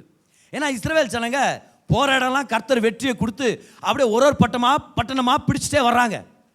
ஒரு ஒரு பட்டணத்தையும் பிடிச்சிட்டு வந்த உடனே பயந்துடுறாங்க. இந்த 5 ராஜாக்கள் என்ன பண்ணுறாங்க, ஒரு கும்பல் சேர்ந்து, நம்ம 5 பேர் சேர்ந்தோன்னா நம்மளை அசைக்கிறது யாரும் இல்லைடா, இஸ்ரவேல் ஜனங்களை அப்படியே அடியோட அழிச்சிடலாம்டா நம்ம அப்படின்னு 5 பேர் வராங்க. நான் ஆண்டவர் முன்னாடியே பேசிட்டார். இவங்க மெசேஜ் அனுப்புகிறாங்க, யோசுவா தில்லிந்தா வா, நாளைக்கு இந்த இடத்துல நாங்கள் இருக்கிறோம், வாப்பா நீ அப்படின்ற மாதிரி எல்லாம் வெயிட் பண்ணிட்டாங்க அந்த இடத்துல. ஆனால் கர்த்தர் யோசுவாக்கிட்ட சொல்லிட்டாரு, எதுக்கும் கவலைப்படாத, அத்தனை பேரையும் உன் கையில் கொடுத்துட்டேன் அப்படின்றாரு. ஐயோ யோசுவா, இதை பற்றி யோசிச்சு பார்க்கல நான், ஆண்டவன் சொல்ல, நான் கொடுத்துட்டேன் கவலைப்படாத அப்படின்றாரு. அடுத்த நாள் யோசுவா அவங்கள போய் ஃபேஸ் பண்ணுறாரு. அவங்க அடிபட்டு ஓடுறாங்க. அப்படியே என்ன சொல்றது, சத்துருக்கள் ஒன்றும் இல்லாமல் அப்படியே சங்கரிக்கப்படுறாங்க பாருங்க. கர்த்தர் மாபெரும் வெற்றியை கொடுக்குறாரு. ஆனால் யோசுவா பார்க்குறாரு, ஒரு மத்தியான நேரத்தில் பார்க்குறாரு, இன்னும் நிறைய ஜனங்க இருக்கிறாங்களே தோக்கடிக்கப்படுறதுக்கு, அப்படியே விட்டுட்டா இவங்கெல்லாம் தப்பிச்சிருவாங்க. ஆனால் கர்த்தர் என்கிட்ட என்னன்னு சொன்னார், உன் கையில் கொடுத்துட்டேன்னு சொன்னார்னா அதிகாரம் என் கையில். எல்லாரும் சொல்லுங்க, அதிகாரம் என் கையில். சத்தமாக சொல்லுங்க, புரியலனாலும் சொல்லுங்க, நெக்ஸ்ட் புரிய வரும். எல்லாரும் சொல்லுங்க, அதிகாரம் என் கையில். இப்போ கர்த்தர் யோசுவா பார்த்து சொன்னார், அத்தனை பேரும் உன் கையில் கொடுத்துட்டேன். அப்போ அத்தனை பேர் சங்காரம் ஆகிற வரைக்கும் கர்த்தர் எனக்கு சகாயம் பண்ணுவார். கரெக்டா? ஆண்டவரே, மத்தியானம் ஆயிடுச்சு, இன்னும் பல நூற்றுக்கணக்கான ஜனங்க மிச்சம் இருக்கிறானுங்க, அவங்க எல்லாரையும் சாவடிக்கணும்னா இன்னும் பகல் நேரம் எனக்கு அதிகமாகணும்னு பார்க்குறாரு. சூரியனை பார்த்து பேசுகிறாரு பாருங்க, சூரியனே நீ கிபியோன் மேலே இரு. கிதியோன் இல்லை, கிதியோன் அருமையாக கீபோர்டு வாசிக்கிற ஒரு தம்பி, அவர் மேலே இல்லை, கிபியோன். சூரியனே நீ கிபியோன் மேலே இரு, சந்திரனே நீ அயலான் மேலே இரு அப்படின்றார். இது பேர் என்னது? அதிகாரத்தை பயன்படுத்துகிற ஒரு விதம். கர்த்தர் இதில் எவ்வளோ பிரியப்பட்டார் பாருங்க. யோசுவா சொன்னதில் கர்த்தர் அவன் சொன்னபடியே கேட்டாராம் பாருங்க. பகல் நேரம் இன்னும் 12 மணி நேரம் அதிகமாயிருச்சான். இப்போ யோசிச்சு பார்த்தா சயின்டிஃபிக்காக நிறைய கொஸ்டின் வருதா இல்லையா நமக்கு இந்த நேரத்தில்? சந்திரனே நீ அங்கேயே இருந்தா அது கரெக்ட் தான். ஏன்னா சந்திரன் ஒரு இடத்துல இல்லை, சுற்றினே இருக்கிறார் அவர், கரெக்டா? அவர் அரை நேரத்தில் சரி நீ இருக்கிற உடுப்பா அப்படின்னு சொல்லலாம். ஆனால் சூரியனை பார்த்து சொன்னார் பார், அங்கே தான் நம்மளுக்கு ஃபிசிக்ஸில் ஏதோ இடிக்குது. அன்னைக்கு சூரியனுக்கு ஒரு வாய் இருந்தால் சூரியன் என்ன சொல்லி இருந்திருக்கோம்? டேய் நான் இங்கே தானே நின்றுக்கிறேன், யோசிப்பா சயின்ஸ் கிளாஸ் போலியா? நீ படிச்சு பார் புத்தகத்தை, நான் இங்கே தானே பார்க்குறேன், பூமி தானே சுற்றி நிற்குது, ஆக்சுவலாக நீ தான் குவைட் ஆகணும் கொஞ்ச நேரம் அப்படின்னு. ஆனால் கர்த்தர் அப்படி விடவே இல்லை பாருங்க. ஏன் கர்த்தர் கூட யோசுவா பார்த்து கேலி பண்ணவே இல்லை. சூரியனே நீ இங்கே இரு, சந்திரனே நீ எங்கேயோ இரு. ஆண்டவர் பார்த்து சொல்லலாம், என்னடா மைக்கேல் இப்படி பண்ணுறான் இவன். ஆண்டவரும் கேலி பண்ணல, சூரியனும் பேசல. ஆண்டவருக்கு தெரியும் யோசுவாவுக்கு என்ன வேணும்னு. சூரியனே நீ இங்கே இருந்த உடனே ஆண்டவர் சொன்னார், எனக்கு புரிஞ்சிச்சு, என் பிள்ளை இல்லைனா என்னுடைய ஊழியக்காரன் நான் கொடுத்துருக்கிற அதிகாரத்தையும் நான் சொன்ன வாக்கு தத்தத்து மேலே தைரியத்தை வச்சு அவன் பேசினான்னா அவனை அவமானப்பட நான் விட மாட்டேன். அந்த அதிகாரம் செலுத்தினதை நான் கனப்படுத்துகிறேன். அவனுக்காக அவன் என்ன அர்த்தத்தில் ஜெபிச்சானோ அதை நான் செய்கிறேன். எல்லாரும் சொல்லுங்க, அதிகாரத்தை நான் பயன்படுத்துவேன், கர்த்தர் பதிலை கொண்டு வருவார். இது எப்படி நடக்கும் என்ன இதெல்லாம் நம்மளுக்கு ஒன்றும் தெரியல. ஆனால் ஒன்று மட்டும் கன்ஃபார்ம், கர்த்தருடைய வார்த்தையின் படி அதிகாரத்தை பயன்படுத்தினா அவர் வேலை செய்வார். வியாதியை பார்த்து கட்டளை எடுங்கன்றார், வியாதியஸ்தர்கள் மேலே கை வை சுகமாவாங்கன்றார். எப்படி? அது நம்மளுடைய இது இல்லை. எப்படி ஆண்டவரை போகும்? தலைவலி காது வழியாக போகுமா, மூக்கு வலி, ஒரு சில பேர் மூக்கு வழியாக போகுமா, இல்லை சுண்டு விரல் வழியாக போகுமா? ஏன் அதை பற்றிலாம் கவலைப்படுறீங்க? அதிகாரத்தை செலுத்துறது நம்ம வேலை, அதை செய்து முடிக்கிறது கர்த்தர் நமக்காக கொடுத்துருக்கிற வாக்கு தத்துவம். கர்த்தர் அதே போல செஞ்சார் பாருங்க.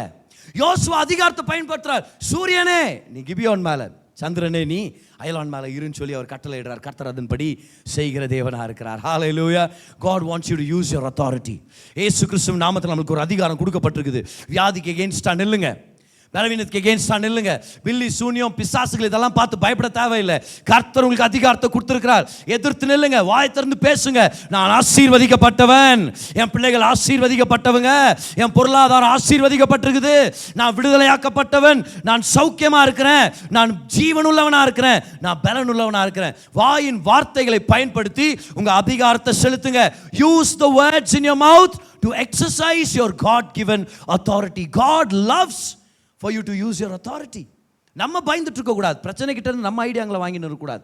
பிரச்சனையே போவியா, எப்போ போவ, பிசாசே போவியா. ஒரு சில பேர் அப்படி கேட்டு அடி வாங்கி வர்றாங்க பிசாஸ் கிட்ட. பிசாசே போக மாட்டேன், சரி விடு பரவாயில்ல விடு, எப்போ போகிற, சரி எப்போ போகிற சொல்லு, பலார் மூஞ்சில் அனுப்புது, போ நான் போக மாட்டேன். இயேசு நாமத்தை பயன்படுத்தின இதெல்லாம் ஆகுமா? இப்போ ஆரம்ப காலத்தில் சொல்கிறது, பல வருஷங்களுக்கு முன்னாடி நான் எல்லா நகரில் வந்து ஊழியம் செஞ்சுட்டு இருக்கும்போது எனக்கு நிறையா தெரில பாருங்க. அதிகாரம் இருக்குதுன்னு தெரியும், ஆனால் பிசாசுங்கள்ட்ட ஓவராக பேசக்கூடாதுன்னு எனக்கு தெரில. அதனால் நான் பேசி விட்டுருவேன். நீ யார், எப்போ வந்த, ஏன் வந்த, ஒரு தடவை அப்படி பேசின்னு இருக்கும் போது போ பிசாசே, இல்லை போக மாட்டேன், மழை வந்து வெளியே வந்து. இப்போ இது எப்படி பாரு, அதான் பாரு, நம்ம ஓவராக பேசணுன்னா அது ஓவராக பேசுதா இல்லையா? அப்போ என்ன அப்படியே டிஸ்ட்ராக்ட் ஆயிரும் நம்ம. அப்படின்னா ஒரு வீட்டுக்கு போய் ஜெபம் பண்ணுறேன், அந்த இடத்துல அவங்களுக்கு பிசாஸ் பிடிச்சிருந்தா ஜெபம் பண்ண, ஏசுவ நாமத்தில் இப்போ வேடி போகணும் அப்படின்னு. ஜனம் கூட்டம் கூட்டிட்டா அந்த ப்ரெஷர்லாம் நம்ம போயிடக்கூடாது பாரு. ஆனால் அந்த ப்ரெஷரில் நான் போயிட்டேன். இப்போ பிசாஸ் பேசினவொடனே என்ன பண்ணுறேன், ஓ இதுக்கு இன்னும் கொஞ்சம் பேச்சு கொடுக்கணும், போ இப்போவே போ, இல்லை நான் போக மாட்டேன், அந்த பெட்ரூமில் இருக்கிற அந்த சிகப்பு துணியத்தை வெளியே வை அப்படின்றாங்க. இது பக்கத்து வீட்டிலேருந்து வந்த ஆண்டி, இவங்களுக்கு எப்படி அவங்க வீட்டில் இருக்கிறதெல்லாம் தெரியும், நம்ம தான் பிசாஸ் இப்படி சொல்லுங்க. அந்த சிகப்பு துணியத்தை வை. இப்போ நான் என்ன சொல்லியிருந்துருக்கணும், அதை கண்டுக்கவே கூடாது அந்த விஷயத்தை. இயேசு நாமத்தில் வெளியே போ, அவ்வளோதான். நான் என்ன சொல்லு பாருங்கள் சிஸ்டர், ஏதோ ஒரு சிவப்பு துணியை எடுத்து வைங்கன்ட்டேன் நான். சரி அவங்க நான் பண்ண உள்ளே போய் ஓட்டு ஏதோ துணி எடுத்து வெளியே வச்சாங்க. இப்படியே ஒரு 12 பொருளை சொல்லுது, ஒன்றுண்ணா பார், அந்த இடத்துல அந்த குண்டா இருக்குது பார், ரத்துக்கு வெளியே வைன்னு. நான் இந்த மாதிரி குண்டா இருக்குது, ஆமாங்க சர்ச்சா மேலே வச்சுருக்குறேங்கன்ட்டு. அன்றைக்கி யாரையும் கூட வந்தாங்கன்னு தெரியல ஜெபத்துக்கு, அதுக்கப்புறம் வந்திருக்க மாட்டாங்க, அது மட்டும் தெரியுது. அங்கே மேலே சர்ச்சா மேலே அது தூக்கி வெளியே வை, அதை தூக்கி எல்லாம் வெளியே வை எல்லாம். அப்புறம் ஒரு ஃபோட்டோ ஒன்று, இந்த ஃபோட்டோவை தூக்கி வெளியே வை, இதை தூக்கி வெளியே வை. நானும் ஒபே பண்ணி இப்போ போறியா, இல்லை அப்புறமா போகிறேன், ஃபஸ்ட் அதை எடுத்து வை. இது மாதிரி ஒரு 12-13 பொருளை வெளியே எடுத்து வச்சு அப்புறம் நான் கெஞ்சுற மாதிரி ஆயிரும் விட்டுருந்தேன் அப்படியே. அப்புறம் அந்த பிசாஸ் போச்சான்னு கூட எனக்கு தெரில பாருங்க, என்னை மன்னிச்சிடுங்க, அந்த டீட்டெயில் வந்துட்டேன் நான். ஆனால் அதுக்கப்புறம் அந்த மாதிரி நான் செஞ்சதே இல்லை. நல்ல வேலை ஆண்டவர் ஒரு கிருபை கொடுத்தாரு, ஒரு அறிவை கொடுத்தாரு. என்னன்னு ஓவரா அதுங்கள்ட்ட பேரம் பேசின்னு இருக்கக்கூடாது. நீ போகணுன்னா நீ போகணும், உங்ககிட்ட என்ன பிஸ்னஸ் டீலு, நீனா பிஸ்னஸ் பாட்டுறா இந்த இடத்துல. இயேசு நாமத்தில் நீ போனா போ, அவ்வளோதான். அப்புறம் அதை நான் கற்றுக்கிட்டேன் பாருங்க. ஒரு தடவை ஒரு தம்பி சொன்னார், பிரதர் வாங்க பிரதர், ஒருத்தருக்கு ப்ரேயர் பண்ணோம், அந்த சிஸ்டர் நிறைய இடத்துக்கு போயிருக்கிறாங்க, உங்களுக்கு விடுதலை கிடைக்கலையா, பேய் பிடிச்சி ரொம்ப தொல்லை அனுபவிச்சிருக்கிறாங்கன்ற மாதிரி அந்த தம்பி கூப்பிட்டா. நான் அவங்க வீட்டுக்கு போனேன். அவங்க வீட்டுக்கு போன உடனே அந்த சிஸ்டரை கூட்டின்னு வராங்க. பிரதர் எல்லா இடத்துலையுமே பயங்கரமாக பேசுது பிரதர், போவே மாட்டேங்குது. ஆனால் என்ன அந்த நேரத்தில் கற்றுக்கிட்டேன், நான் ஓவராக பேசக்கூடாது, அது பேச விடக்கூடாது, நான் கற்றுக்கிட்டேன். நான் வந்து உட்கார்ந்த உடனே இப்படி தலைகளை இப்படி ஆட்ட ஆரம்பித்தாங்க பாரு, நல்லா கவனிங்க. அப்போவே எடுத்தோன்னே சொன்னேன், எனக்கு டைம் இல்லை, சைலண்ட்டாக போயினே இருக்கணும். இப்போ எனக்கு வந்து இந்த டீசெண்டாக பேசி தொடுத்துறதெல்லாம் பிசாஸ்ட் என்ன டீசென்சி இன்னொன்று பார்க்கும். இயேசுவின் நாமத்தில் நீ வெளியேறணும். நான் ப்ராமிஸ் பண்ணுற மாதிரி 5 நிமிஷம் கூட இல்லை, பல இடத்துல 1 மணி நேரமாக ஆட்டம் காட்டின இந்த பிசாசு 5 நிமிஷத்தில் ஒன்றும் இல்லாமல் போயிடுச்சு. ஏன்? இயேசுவின் நாமத்தில் வல்லமையானது. நான் சொல்கிறேன், ஊழியத்துக்கு போனீங்கன்னா வெறும் பிரசங்கம் பண்ணி ஓ தேங்க்யூ ஜீசஸ் நல்ல காஃபி ஒன்று குடிச்சிட்டு வந்தலாம்னு நினச்சிருக்கிறோம். இந்த மாதிரி விஷயங்களெல்லாம் நம்ம எதிர்த்து நிற்கணுமா இருக்குது. டின் ஃபேக்ட்ரின்ற ஒரு இடத்துல நம்மளுக்கு ப்ரேயர் கூப்பிட்டாங்க. அங்கே போய் நான் ஜெபம் பண்ணின்னு இருக்கிறோம். ஜெபம் பண்ணின்னு இருக்கும்போது லாஸ்ட்டில் ஒரு பிரதர் ப்ரேயருக்கு வந்தார்.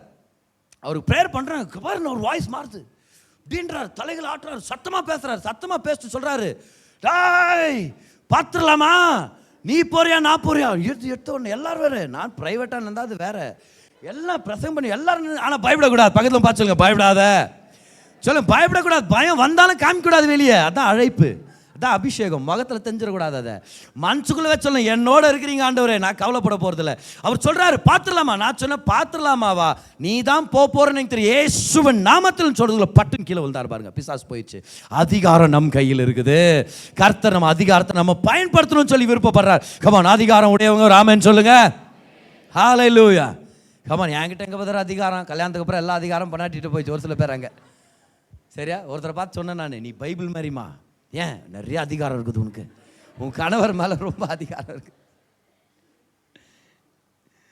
யோசுவா கட்டளையிடுறார், சூரியனே நீ இங்கே நில்லு, சந்திரனே நீ எங்கேயோ நில்லுன்னா அப்படியே ஆயிடுச்சு.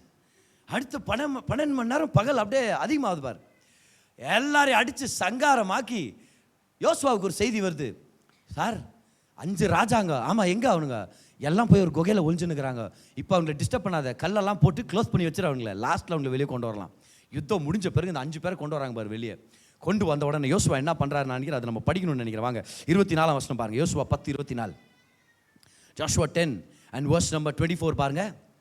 அவர்களை யோசுவா இடத்திற்கு கொண்டு வந்தபோது யோசுவா இஸ்ரவேல் மனுஷரை எல்லாம் அழைப்பித்து தன்னோட கூட அந்த வந்த யுத்த மனுஷரின் அதிபதிகளை நோக்கி, நீங்கள் கிட்ட வந்து உங்கள் கால்களை இந்த ராஜாக்களுடைய கழுத்துகளின் மேல் வையுங்கள் என்றான். ஏன் அப்படி சொன்னார் தெரியுமா யோசுவா? ஏன்னா இவங்க தகப்பன்மார்கள் என்னன்னு சொல்லிட்டாங்க, ஐயோ நம்மளால முடியாது, இவங்க கண்ணுக்கு நம்மளாம் வெட்டுக்கிளி மாதிரி இருக்கிறோம், இந்த தேசம் நம்மளை பட்சித்து போட்டுரும். இந்த முதல் சந்ததி பயந்த சந்ததியாக இருந்ததுனால அவங்க பிள்ளைகளுக்கு அதே ஆவி ஒட்டிடக்கூடாது, இன்ஃபீரியாரிட்டி காம்ப்ளெக்ஸ்ன்றது துரத்தணும். அதனால் அவர் சொல்கிறாரு, எப்பா தம்பிங்களா, ஆர்மி கமாண்டருங்களா, வாங்கப்பா இங்கே, நம்ம அப்பா அம்மாருங்க தான் அப்படி சொல்லிவிட்டு செத்துட்டாங்க வனாந்திரத்திலேயே, ஆனால் நம்ம அப்படி இருக்க போகிறதுல அதிகாரத்தை செலுத்த போகிறோம், உங்கள் கால்களை எடுத்து கழுத்து மேலே வையின்றாங்க. வச்சிட்ட பிறகு நீங்கள் கிட்ட வந்து உங்கள் கால்கள் ராஜாக்களுடைய கழுத்துக்கள் மேல் வையுங்கள் என்றான். அவர்கள் கிட்ட வந்து தன் கால்களை அவர்கள் கழுத்துக்களின் மேல் வைத்தார்கள். இப்போ யோசுவா என்ன செஞ்சார்? 25ஆம் வசனத்தை பாருங்க. அப்பொழுது யோசுவா அவர்களை நோக்கி, நீங்கள் பயப்படாமலும் கலங்காமலும் பலத்து திடமனதாயிருங்கள். இதே வசனத்தை தான் கர்த்தர் யோசுவாவுக்கு சொன்னார். இப்போ அவர் அதை பிரசங்கம் பண்றாரு பாருங்க. நீங்கள் யுத்தம் பண்ணும்போது உங்கள் சத்துருக்களுக்கெல்லாம் கர்த்தர் இப்படியே செய்வார் என்றான். அடுத்தது பாருங்க 26ஆம் வசனம். அதற்கு பின்பு யோசுவா அவர்களை வெட்டி கொன்று 5 மரங்களிலே தூக்கி போட்டான். இப்போ நமக்கு தெரியும் அந்த பிரமாணம் என்ன பண்ணணும், மரத்திலே தூக்கப்பட்ட எவனும் சபிக்கப்பட்டவன், சாயங்காலத்துக்குள்ள அடக்கம் பண்ணி ஆகணும், இல்லைன்னா அந்த சாபம் எல்லார் மேலேயும் வந்துடும். இப்போ என்ன பண்றாருன்னு பாருங்க. சாயங்காலம் மட்டும் மரங்களில் தொங்கினார்கள். அடுத்ததா என்ன நடந்துச்சு? சூரியன் அஸ்தமிக்கிற வேளையிலே யோசுவா அவர்களை மரங்களிலிருந்து இறக்க கட்டளையிட்டான். இப்போ பகல் இன்னும் 12 மணி நேரம் எக்ஸ்டெண்ட் ஆயிடுச்சு இல்லையா? அப்படியே எக்ஸ்டெண்ட் ஆயிடுச்சு. அந்த 12 மணி நேரத்தில் இந்த மரத்தில் இவங்க தொங்கின்னு இருக்க, சாயங்காலம் ஆகும்போது அதை இறக்க கட்டளையிட்டான்.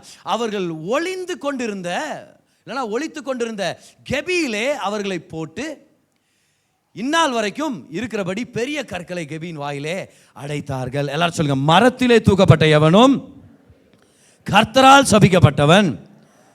அப்ப அந்த சரீரம் அடக்கம் பண்ணப்படலனா சாயங்காலத்துக்குள்ள அந்த தேசமே சபிக்கப்பட்டுரும். இப்ப நம்ம ஜீசஸுடைய சிலுவையின் சம்பவத்துக்கு நம்ம வர்றோம். எல்லாரும் வாங்க, மத்தேயு 27:27. இயேசு நமக்காக வெறும் ஒரு மனிதராக மட்டும் மரிக்கல, அப்படின்னா சாதாரண மனிதராக மரிக்கலன்றது உங்களுக்கு நான் காமிக்கிறேன் பாருங்க. நீங்களே கண்டுபிடிச்சிருவீங்க அவரை ஜனங்க எப்படி பரியாசம் பண்ணாங்க, கர்த்தர் அவர் எப்படி பார்த்தாரு நம்ம பார்க்க போறோம். இப்போ நம்மளுக்கு தெரியும், மரத்தில் ஒருத்தனை தூக்கி போட்டா அவன் சபிக்கப்பட்டவன், அவன் அப்படியே அடக்கம் பண்ண விட்டா அந்த சாபம் ஊர் மேலே வந்துடும் அப்படின்னு கர்த்தர் சொல்லிட்டார்.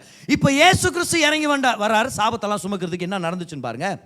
அப்பொழுது தேசாதிபதியின் போர் சேவகர் இயேசுவை தேசாதிபதியின் அரமனையிலே கொண்டு போய் போர் சேவகரின் கூட்டம் முழுவதையும் அவரிடத்தில் கூடி வர செய்து இவரை சிலுவையில் அடிங்கன்னு ஒப்பு கொடுத்த பிறகு ஒரு கூட்டம் சேருது. என்னத்துக்குன்னு பாருங்க. அவர் வஸ்திரங்களை கலற்றி சிவப்பான மேலங்கியை அவர் கொடுத்தி, இது ராஜரீகமான ஒரு அங்கி. பர்பிள் இல்லைனா ஸ்கார்லெட் என்ற வார்த்தை நீங்க பாப்பீங்க பாருங்க பைபிள்ல. பர்பிள் அப்படின்றது ராயல்ட்டியுடைய கலர். ஸோ இவருடைய துணியை கழட்டிட்டு ராஜாவுடைய துணியை போட்டு விடுறாங்க. கவனிங்க, இயேசு நமக்காக சாதாரண மனிதனாக மரிக்கல, ஒரு ராஜாவாக மரித்தார்னு உங்களுக்கு எடுத்து காமிக்கிறேன். சிவப்பான மேலங்கி அவர் கொடுத்தி முள்ளுகளால் ஒரு முடியை பின்னி, அது என்னது? கிரீடம்.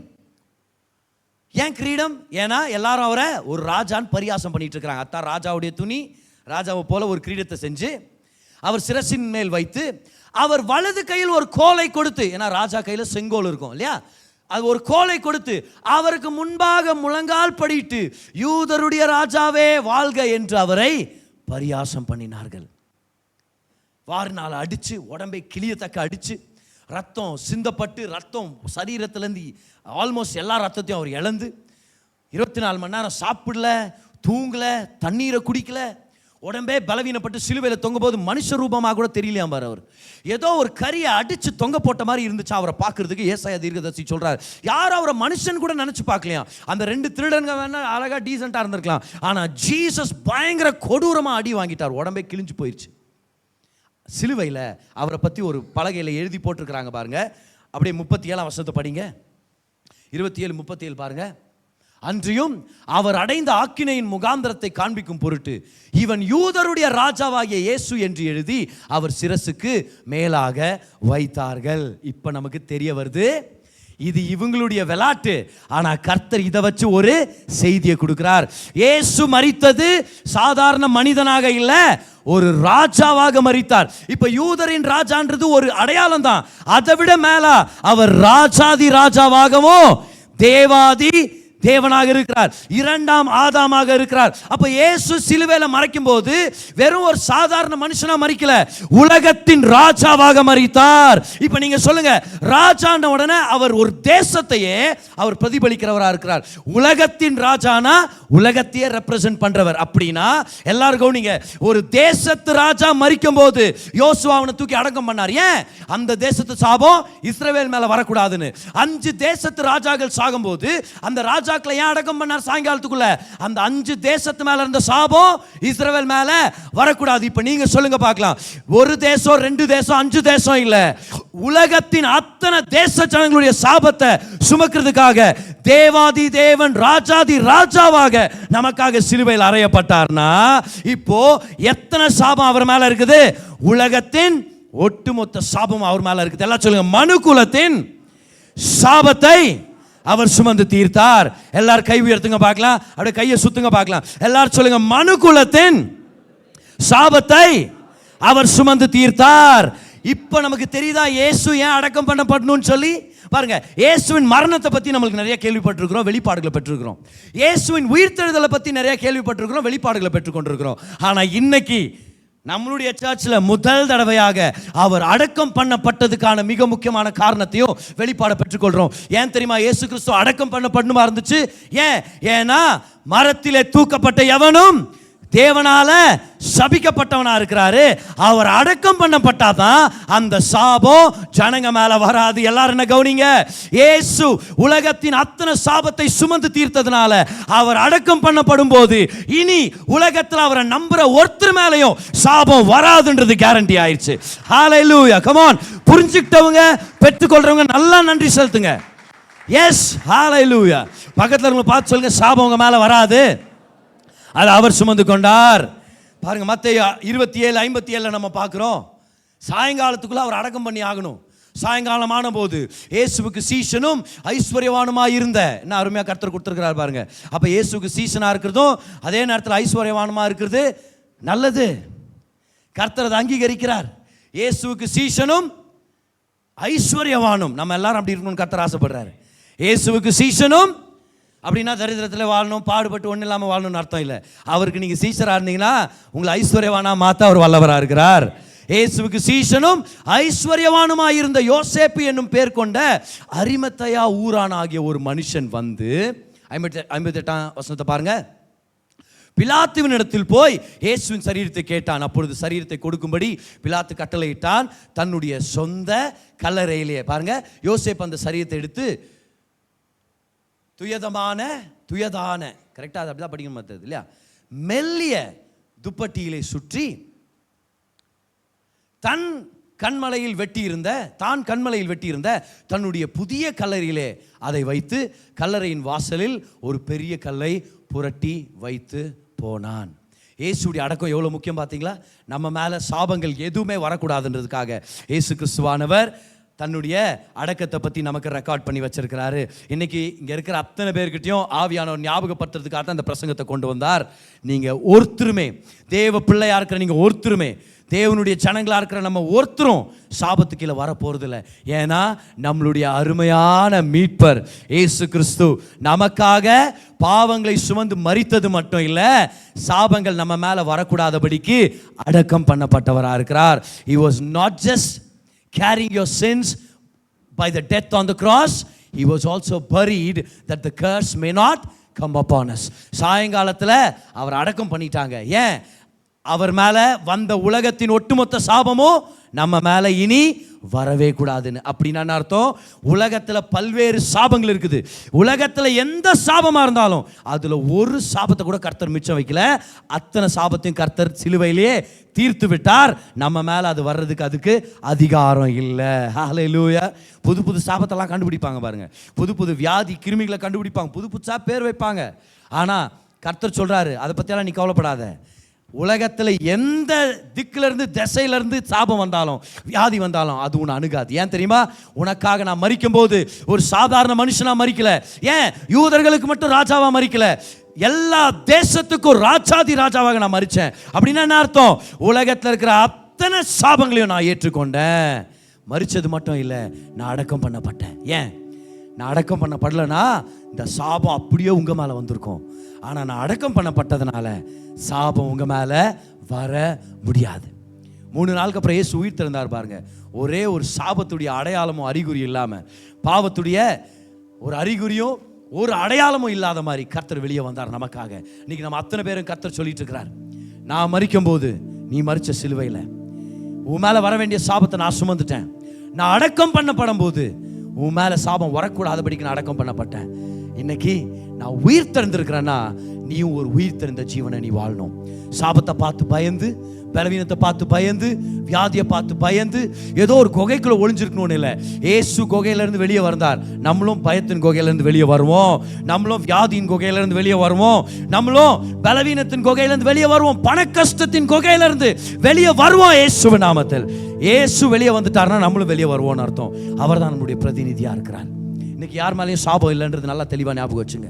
ஏன்னா சில பேர் சொல்லுவோம், பிரதர் சந்ததியாக எங்கள் வாழ்க்கையில் சாபம் இருக்குது பிரதர், எங்கள் குடும்பத்தில் யாராவது ஒருத்தராக தற்கொலை பண்ணிட்டு சாவுறது நாங்கள் பார்த்துருக்குறோன்னு சொல்லலாம். நீங்கள் ஒருவேளை நான் பார்த்துருக்கேன் பாருங்க, ஒரு சில குடும்பத்தில் அப்படி நடக்கும்.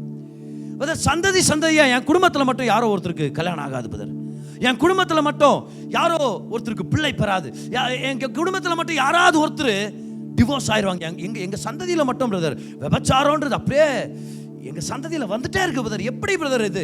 அநேக தடவை இது பிசாசின் பிடியாகவும் ஜன்ம சாபமாகவும் அதை தான் வெளிப்பட்டு இருக்குது.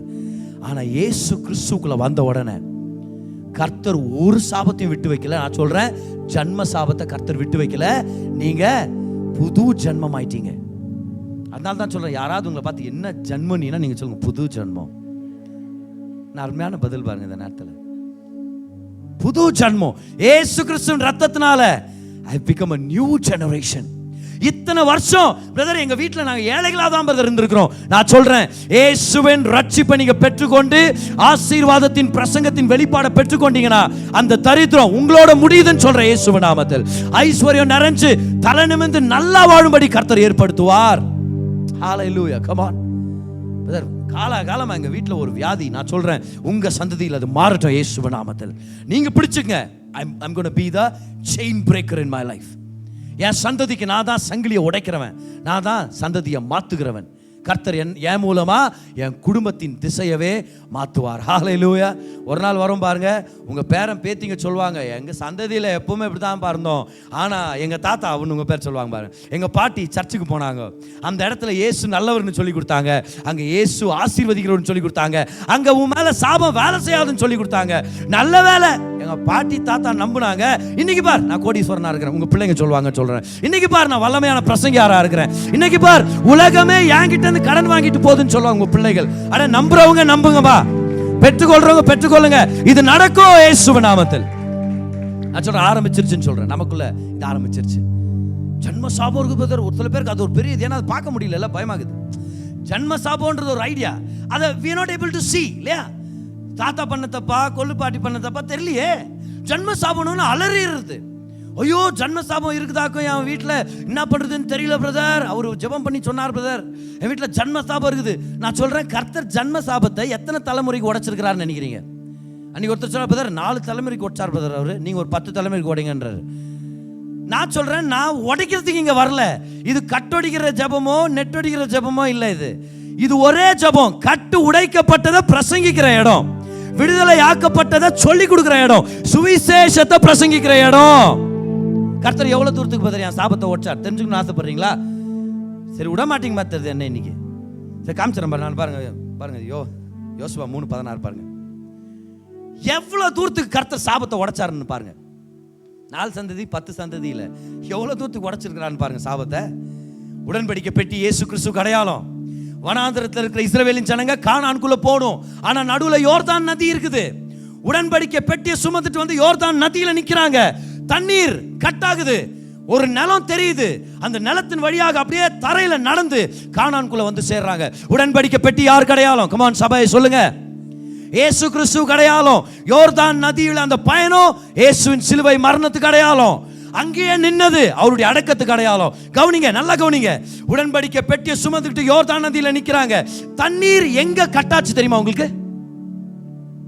ஸ்டோரி படிச்சிருக்கீங்களா? யோசுவா 3 அதிகாரத்துல தண்ணீர் எந்த இடத்துல கட்டாச்சு தெரியுமா? 3:16 பாருங்க. ஜோசுவா 3:16. மேலே இருந்து ஓடி வருகிற தண்ணீர் நின்று சார்தானுக்கு அடுத்த ஆதாம் ஊர் வரைக்கும். எல்லாம் சொல்லுங்க, ஆதாம் வரைக்கும். சத்தமா சொல்லுங்க எல்லாரும், எது வரைக்கும்? ஆதாம் வரைக்கும் தண்ணீர் கட்டாகி நின்று அப்படியே குவியலாக குவிந்தது. இது ஒரு அடையாளம் பாருங்க. இயேசு கிறிஸ்துன்ற உடன்படிக்கை பெட்டி நமக்காக சிலுவையில மரித்த போது என்ன நடந்துச்சா? ஆதாம் வரைக்கும் இருக்கிற பாவத்தை ஆண்டவர் கட் பண்ணாராம் பாரு. ஆதாம் கிட்ட ஆரம்பிச்ச சாபத்தை ஆண்டவர் கட் பண்ணிட்டாருன்னா உங்க கொள்ளு தாத்தா கொள்ளு பாட்டி பத்தெல்லாம் கவலைப்பட தேவையில்லை. அந்த லொல்லு தாத்தா ஆதாம்கிட்டே அவர் கட் பண்ணி விட்டாருன்ற. நான் பரலோகத்தில் போய் சொல்லிடாதீங்க உங்களை அப்படி சொன்னார் எங்க பாஸ்டர் அப்படின்ட்டு, சரியா? ஆனா கர்த்தர் எத்தனை சந்ததி வரைக்கும் உடைச்சாரு? ஆதாம் வரைக்கும் உடைச்சிட்டாரு. நீங்க கவலைப்பட தேவையில்லை. பிரதர் கனவுல ஒரு பாம்பை பார்த்தேன் பிரதர், கனவுல ஒரு நாயை பார்த்தேன் பிரதர். நீங்க நேச்சுரல் ஜியோகிராஃபிக் பார்த்து பட்டு தூங்கி இருப்பீங்க. அதெல்லாம் நினைச்சு ரொம்ப கவலைப்படாதீங்கன்ற. நான் கர்த்தர் கனவு கொடுத்தாருன்னா அதுல ஒரு தீர்வை கொடுப்பாரு. கர்த்தர் கனவு கொடுத்தாருன்னா பயத்துக்காக இருக்காது, அது தீர்வுக்காக இருக்கும். whenever God shows you a vision or a dream, he also gives you the solution. அப்போ தீர்வு இல்லைன்னா அது கர்த்தரிடத்திட்ட வந்துச்சுன்னு சொல்லி நீங்க ஏத்துக்கணும்னு அவசியம் இல்லை. எல்லாரும் சொல்லுங்க, என்னுடைய தேவன் தீர்வுகளை தருகிறவர், வெறும் பிரச்சனை காட்டி பயமுறுத்திட்டு போறவர் இல்லை. பைபிளை நீங்க பாருங்க, ஒவ்வொரு தரிசனத்துக்கும் தரிசனத்தை பெற்றுக்கொண்டவங்க ஆண்டவர்கிட்ட போய் கேட்பாங்க, ஆண்டவரே இது என்னன்னு ஆண்டவர் விளக்கத்தை கொடுப்பார். அது என்னன்னே தெரியல பல வருஷமானா அப்ப கடவுள்கிட்ட இருந்தே வரலன்னு சொல்றேன் நான். சரி பயப்படாதீங்க, அதிகாரத்தை கர்த்தர் நம்மளுக்கு கொடுத்திருக்கிறார். எல்லா சாபத்தையும் அவர் கண்டிப்பா எல்லாவற்றையும் ஒண்ணு இல்லாம மாத்தி விட்டார். ஜன்ம சாபத்தை அவர் தீர்த்துட்டாருன்னு சொல்றேன். பாருங்க எல்லாம் இந்த வசனத்துக்கு வாங்க. எசேக்கியேல் 18 2ஆம் வசனம் பாருங்க. எசேக்கியேல் 18 அதோட 2ஆம் வசனம்.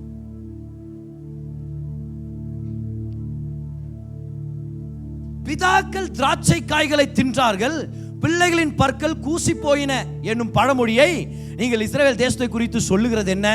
இனி அப்படி நீங்க சொல்ல மாட்டீங்கன்றார். பிதாக்கள் புளிப்பான திராட்சை ரசத்தை கட்சா இல்ல திராட்சை பழத்தை கட்சா பிதாக்களுக்கு தானே பல்லு கூசணும். பிதாக்கள் சாப்பிடும் போது பிள்ளைகளுக்கு பல்லு கூசணும்னு அர்த்தம். ஜன்ம சாபத்துக்கு அடையாளம். அவ்வளவு சிம்பிள். ஜெனரேஷனல் கர்ஸ். இப்போ உங்களுக்கு தெரியும், சிலுவையில இயேசு கிறிஸ்து சொன்னார், நான் தாகமா இருக்கிறேன். அவர் தாகமா இருக்கிறாருன்ன உடனே அவருக்கு புளிப்பான திராட்சரசம் கொடுக்கப்பட்டது. வினிகர்னு இருக்கும், தமிழ்ல காடின்னு இருக்கும், அதான் சவர் வைன், புளிப்பான திராட்சரசம். இந்த புளிப்பான திராட்சரசத்தை அவர் பெற்றுக்கொண்ட பிறகு சொல்றாரு, இட் இஸ் finished. என்ன அர்த்தம் இது? புளிப்பான திராட்சரசம் ஜன்ம சாபத்துக்கு அடையாளம். இயேசு கிறிஸ்து ஜன்ம சாபங்களை ஏற்றுக்கொண்டாரா? ஏற்றுக்கொண்டார். சிலுவையில் அவர் புளிப்பான திராட்சரசத்தை உங்க சார்பாக, என் சார்பாக பெற்றுக்கொண்டார். அவர் புளிப்பான திராட்சரசத்தை ஏற்றுக்கொண்டதனால இன்னைக்கு நம்மளுடைய பல் கூசாது. நம்மளுடைய பிதாக்களுடைய பாவம், தாத்தாமார்களுடைய பாவம், துரோகம்ன்றது நம்மளுடைய வாழ்க்கையில கூசாதுன்னு சொல்ற இயேசுவின் நாமத்தில். ஏன்னா அவர் அதை குடிச்சிட்டாரு. குடிச்சிட்ட பிறகு சொன்னாரு, எல்லாம் முடிந்தது, எல்லா சாபத்தையும் முடிச்சிட்டன்றார் இயேசு கிறிஸ்து. இன்னைக்கு கவலைப்படாதீங்க. இன்னைக்கு இயேசு கிறிஸ்துவின் மூலமாக உங்களுக்கு ஒரு புது ஜன்மத்தை கர்த்தர் கொடுத்திருக்கிறார். ஜன்மம்னா ஒரு பிறப்பு. There's a new birth. ஒரு புது பர்த் கொடுத்திருக்கிறார், புது பிறப்பை கொடுத்திருக்கிறார். என்ன பிறப்பது? இயேசு கிறிஸ்துவுக்குள்ளாக தேவனுடைய பிள்ளைகள் ஆகும்படி அதிகாரத்தை நம்ம பெற்றுக்கொண்டவங்களா இருக்கிறோம். இங்க இருக்கிற அத்தனை பேரும் கவனிங்க, உங்க மேல அந்த பரலோக பிதாவின் ஆசீர்வாதம் இருக்குது. இன்னைக்கு ஃபாதர்ஸ் டே அன்னைக்கு இதை இன்னும் தெளிவா ஆணித்தனமா சொல்லணும்னு விருப்பப்படுறேன். இங்க இருக்கிற அத்தனை பேர் மேலேயும் பரம பிதாவின் ஆசீர்வாதம் தங்கி இருக்குது. ஒருவேளை நீங்க எந்த தகப்பனுக்கு பிறந்தீங்களோ அந்த தகப்பன் ஒருவேளை உங்களை வாய் நிறைய ஆசீர்வதிக்கலையோ, அதனால யாராவது சோர்ந்து போய் வந்திருக்கிறீங்களா? பிரதர், அவருடைய ஆசீர்வாதம் கிடைக்காமலே அவர் போயிட்டார் பிரதர். எங்க அப்பா என் கூட இல்லவே இல்லை பிரதர். ஒரு சில பேர் இங்க இருக்கலாம் பாருங்க, எங்க அப்பா இருந்தும் ஒன்னும் பேசல பிரதர், நீங்க வந்திருக்கலாம். நான் சொல்றேன், உங்க தகப்பனான அவர் உங்களை பார்த்து வாய் நிறைய மனசு நிறைய சொல்றாரு, நான் உன்னை புதுசாக ஜனிப்பித்து இருக்கிறேன், நீ என்னுடைய பிள்ளையா இருக்கிற, உன்னை நான் நன்மை கிருபையால முடிசூட்டி இருக்கிறேன், உன்னை நான் வாழ வைக்க போறேன், உன்னை உயர்த்த போறேன், நீ வாழும்படியாக நன்றா இருக்கும்படி உன் மேல ஒரு மார்க்க வச்சிருக்கிறேன்னு சொல்லி கர்த்தர் நீங்க நம்மளை பார்த்து பேசிட்டு இருக்கிறார். You are marked for well-being. You are marked for well-being. நீங்க அனாதை அல்ல. நீங்க அனாதை இல்ல, உங்களுக்கு ஒரு பரலோக பிதா இருக்கிறார். அப்பாவின் வார்த்தை ரொம்ப முக்கியம். அப்பாமார்கள் பேச கத்துங்க பிள்ளைங்கள்ட்ட சொல்றேன். எங்க அப்பா ரொம்ப குவைட் அப்படின்னு உங்க பிள்ளைகள் சொல்லவே கூடாது நான் சொல்றேன். எல்லா நேரத்திலும் பேசுங்க, அதிகமா பேசுங்க. பிள்ளைகளை பார்த்து எப்பவுமே பெருமையா பேசுங்க. பிள்ளைகளை பார்த்து ஐ லவ் யூன்னு சொல்லுங்க. ரொம்ப முக்கியமானது. பிள்ளைகளை பார்த்து சொல்லுங்க, I am very proud of you. நீ தாண்டா பெருமை சேர்க்கிறவன் நம்ம குடும்பத்துக்கு. நல்லா சொல்லுங்க. அவன் ஜெயிச்சு வரும்போது மட்டும் இல்லை, ஒரு மெடலோட வரும்போது மட்டும் இல்லை, சும்மானாக்க சொல்லணும் பாருங்க. அவனை பார்த்துட்டு, நீ பார்த்தாலே எனக்கு பெருமைடா மகன், நல்லா இருப்படா, நீ நல்லா இருப்ப, எதை பற்றியும் கவலைப்படாத, எதை பற்றியும் கவலைப்படாத, நீ ஆசீர்வதிக்கப்பட்டவன், நீ நல்லா இருப்ப. வாய் நிறையா சொல்லுங்க. சில நேரத்தில் உங்கள் பிள்ளைகள் டீனேஜில் வரும்போது சும்மாருமா அப்படின்வாங்க, சும்மா இருப்பா அப்படின்வாங்க. விடாதீங்க, சொல்றது மட்டும் ஸ்டாப் பண்ணாதீங்க. சில நேரத்தில் உங்கள் மகனையோ உங்கள் மகளையோ இப்படி நீங்கள் பிடிக்க போவீங்க, சில நேரத்தில் அவங்க உதறி விடுவாங்க. அந்த ஏஜ் அப்படி இருக்குது. கவலைப்படாதீங்க, பட் கீப் டூயிங் இட். ஒரு நாள் வரும் பாருங்க, அவங்க நினைப்பாங்க, என்ன தெரியுமா சொல்லுவாங்க, அவங்க வளரும்போது சொல்லுவாங்க, எங்கள் அப்பா ஒரு நாள் கூட என்னை விட்டு கொடுத்ததில்லை தெரியுமா, எங்கள் அப்பா என்ன என் மேலே ஒரு அன்பு வச்சாங்க. எங்கள் அப்பா அப்போ மகனே சொல்லுவான், எங்கள் அப்பா வந்து என்னை பிடிக்கும் போது என்கிட்ட பேசும்போதெல்லாம் நான் சில டைம் தள்ளி விட்டுக்கிறேன், ஆனால் எங்கள் அப்பா என்னை விடுவே இல்லை, எப்போவுமே என்னை என் மேலே அன்பை பேசினார். So keep speaking to your children. அப்பாவுடைய வார்த்தை அவ்வளோ முக்கியமானது. ரொம்ப ஒரு அனுபவசாலியான ஒரு மெக்கானிக் பாருங்க, நல்லா வேலை செய்கிற, 50 வயசு அவருக்கு. ஆணி எடுத்து சுத்தியலால் அடிக்கும் போது மட்டும் அவர் கை நடுங்குமா பாரு. யாரோ கேட்டாங்களா, என்ன சார் இவ்வளோ அனுபவசாலி நீங்க, சுத்தியலை பயன்படுத்தும் போது மட்டும் உங்க கை ஆடுது என்ன? உடனே அவர் சொன்னாரா, அல்ல சின்ன வயசுல எங்க அப்பா கூட சேர்ந்து வேலை செஞ்சுன்னு இருந்தேன். அப்போ ஆணி எடுத்து சுத்தியலால் அடிக்க போகும்போது நான் அது தவறிட்டேன். அப்போ டக்குன்னு எங்கள் அப்பா என்னை பார்த்து சொன்னார், ஒரு ஆணி அடிக்க கூட லாய்க்கலாடா நீ அப்படின்ட்டாரு. எப்போல்லாம் என் கையில் ஆணி எடுத்து சுற்றி எடுக்கணும் அப்போல்லாம் எனக்கு அந்த வார்த்தை ஞாபகம் வருது. 50 வயசு ஆயிடுச்சு பாருங்க, அப்பாவுடைய வார்த்தை எப்படி இம்பாக்ட் பண்ணுதுன்னு பாருங்க. இன்னைக்கு ஒருவேளை உங்கள் பூமிக்குரிய தகப்பன் சில நேரத்தில் உங்களை அலட்சியமாக ட்ரீட் பண்ணியிருந்திருக்கலாம். கவலைப்படாதீங்க, அவங்க மேலே எந்த கசப்பும் வளர்த்துக்க வேண்டாம். நல்ல பிள்ளையா நீங்கள் என்ன செய்ய முடியுமோ செய்யுங்க. ஆனால் உங்கள் கண்களை அந்த தகப்பன் மேலே கொண்டு வந்து சொல்லுங்க, எனக்கு அந்த தகப்பன் இருக்கிறாரு, அவர் என்னை விடவே இல்லை, அவர் என்னை நேசிக்கிறார், அவர் என்னை உயர்த்துவார், அவர் என்னை தாளாட்டுவார், அவர் என்னை சீராட்டுவார். உங்கள் தகப்பன் தாயுடைய பூமிக்குரிய ஆசீர்வாதம் உங்களுக்கு கிடைக்காம போனாலும் அந்த தகப்பன் உங்களுக்கு பரலோக ஆசீர்வாதம் உங்களுக்கு கொடுத்துருக்கிறார். அவர் உங்களை ரொம்ப அதிகமாக நேசிக்கிறார். இங்கே இருக்கிற ஒவ்வொரு மனுஷனும் அப்பாவோட அன்புக்காக ஏங்குறாங்கன்றது 100% ட்ரூ. 100%. 70 வயசு இருக்கலாம் பாருங்க நீங்க, ஆனால் உங்கள் அப்பாவை நீங்கள் ஞாபகப்படுத்திக்கிறீங்க. உங்கள் அப்பாவுடைய வார்த்தைகள், உங்கள் அப்பாவுடைய செயல்கள் உங்களுக்கு இன்னும் ஒரு பாதிப்பாக இருக்குது. God loves you. பாருங்க, இந்த பையன் வளரும்போது அப்பா அம்மா இல்லாமல் அனாதையாக வளர்ந்தானா, ரொம்ப மோசமான வழிகளை போனானா பார். சண்டை, சச்சரவு, குடிப்பழக்கம், ஸ்மோக்கிங்னு சொல்லி மோசமான லெவல்ல போயிட்டான். ஸ்கூல் படிக்கிற நேரத்திலேயே எல்லாரும் அவனை பார்த்து ஒரு லேபிள் வச்சுட்டாங்களாம் பாருங்க, child at risk. Child at ரிஸ்க்னா என்ன அர்த்தம்? இவன் ஒரு அபாயகரமான பிள்ளை, இவன் வாழ்க்கையில அபாயம் இருக்கும். he is always at risk. எங்க போனாலும் ரிஸ்க் பா இவனுக்கு, இவனால ரிஸ்க், இவனே ஒரு ரிஸ்க்னு பேரை வச்சு விட்டாங்களாம் பாரு. அவனுடைய சர்டிபிகேட்ல எழுதுவாங்களாம் சைல்ட் அட் ரிஸ்க், ஜாகிரதையா பாத்துங்க அப்படின்னு. ஹை ஸ்கூல்ல இவன் ரொம்ப தொலை கொடுக்குறான்னு ஒரு நாள் அந்த ஹை ஸ்கூல் கவுன்சிலர் அவங்கள்ட்ட பேசினாங்களா பாரு, அவங்க ரொம்ப நல்லவங்க நினைக்கிறேன். அவங்க சொன்னாங்களாம், உன்னை பத்தி சைல்ட் அட் ரிஸ்க் ஞாபகம் போடுறாங்கன்னு அடிச்சுட்டு சொன்னாங்களாம், you are not a child at risk, you are a child at possibility. நீ சாத்தியங்களுடைய பிள்ளை. வெற்றி வாழ்வு சாத்தியங்களுடைய பிள்ளை, சாதனைகள் சாத்தியங்களுடைய பிள்ளை. you are a child at possibility. அதை அடிச்சுட்டு எழுதுனாங்களாம் பாருங்க. அப்படியே மனதில் அது பத்தி ஏறி ஆரம்பிச்சிச்சான் அந்த பிள்ளைக்கு. இவ்வளோ நாள் ஒரு தரதலையா ஊரே சுத்தின இந்த பிள்ளை அந்த வார்த்தையை கேட்டு சொன்னானா, என்னால் சாதிக்க முடியும், நான் நல்லா வாழ முடியும்னு சொல்லி நல்லா படித்து ஒரு சிறந்த பேச்சாளராக மாறி இன்னைக்கு கூகுளில் போய் number 1 hall of fame keynote ஸ்பீக்கர்னு போட்டால் அவருடைய பேர் வருது, டெலடோரோ மிக்னீல். டெலடோரோ மிக்னீல் என்றவர் உலகமெங்கும் தலை சிறந்த பேச்சாளராக, மோட்டிவேஷனல் இன்ஸ்பிரேஷன் ஸ்பீக்கராக, கீனோட் ஸ்பீக்கர்ஸாக இன்னைக்கு வேலை செய்கிறாரு.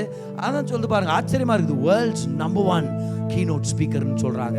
But somebody had to look at that person and say, you are not a child at risk, you are a child at possibility. என்ன பார்த்து யார் பிரதர் சொல்லுவா? யார் சொல்லணும்? இதோ உங்க அப்பா கிட்ட இருந்து ஒரு லவ் லெட்டர் இருக்குது, அதை ஓபன் பண்ணி படிங்க. பரலோக பிதா அனுப்பி இருக்கிறார், இதை படி. உன் மார்க்ஸ் கார்டை பார்த்து, உன்னுடைய ஹவுஸ் அட்ரஸை பார்த்து, உன் வம்சாவளியை பார்த்து நீ யாரும் தீர்மானம் எடுக்காத. நீ யாருன்றது நான் உனக்கு கொடுத்துருக்கிறேன், எடுத்து படி. நீ என்னுடைய புது சிருஷ்டியா இருக்கிற, எடுத்து படி. நீ தலை நிமிர்ந்து வாழ வேண்டியவனா இருக்கிற, எடுத்து படி. உன்னை வாளாக்காமல் தலையாக்குவேன், எடுத்து படி. உலகத்தை உனக்கு தர்ற, உலகத்தை சுதந்திரிக்க நான் கொடுத்துருக்கிறேன், எடுத்து படி. உன்னை நன்மையும் கிருபையால நான் முடிசூட்டி இருக்கிறேன். அந்த பிதாவானவர்களை பார்த்து சொல்றதை பெற்றுக்கொள்ளுங்க. எத்தனை பேர் இன்னைக்கு ஃபாதர்ஸ் டே நல்லா கொண்டாடலான்னு வந்திருக்கிறீங்க?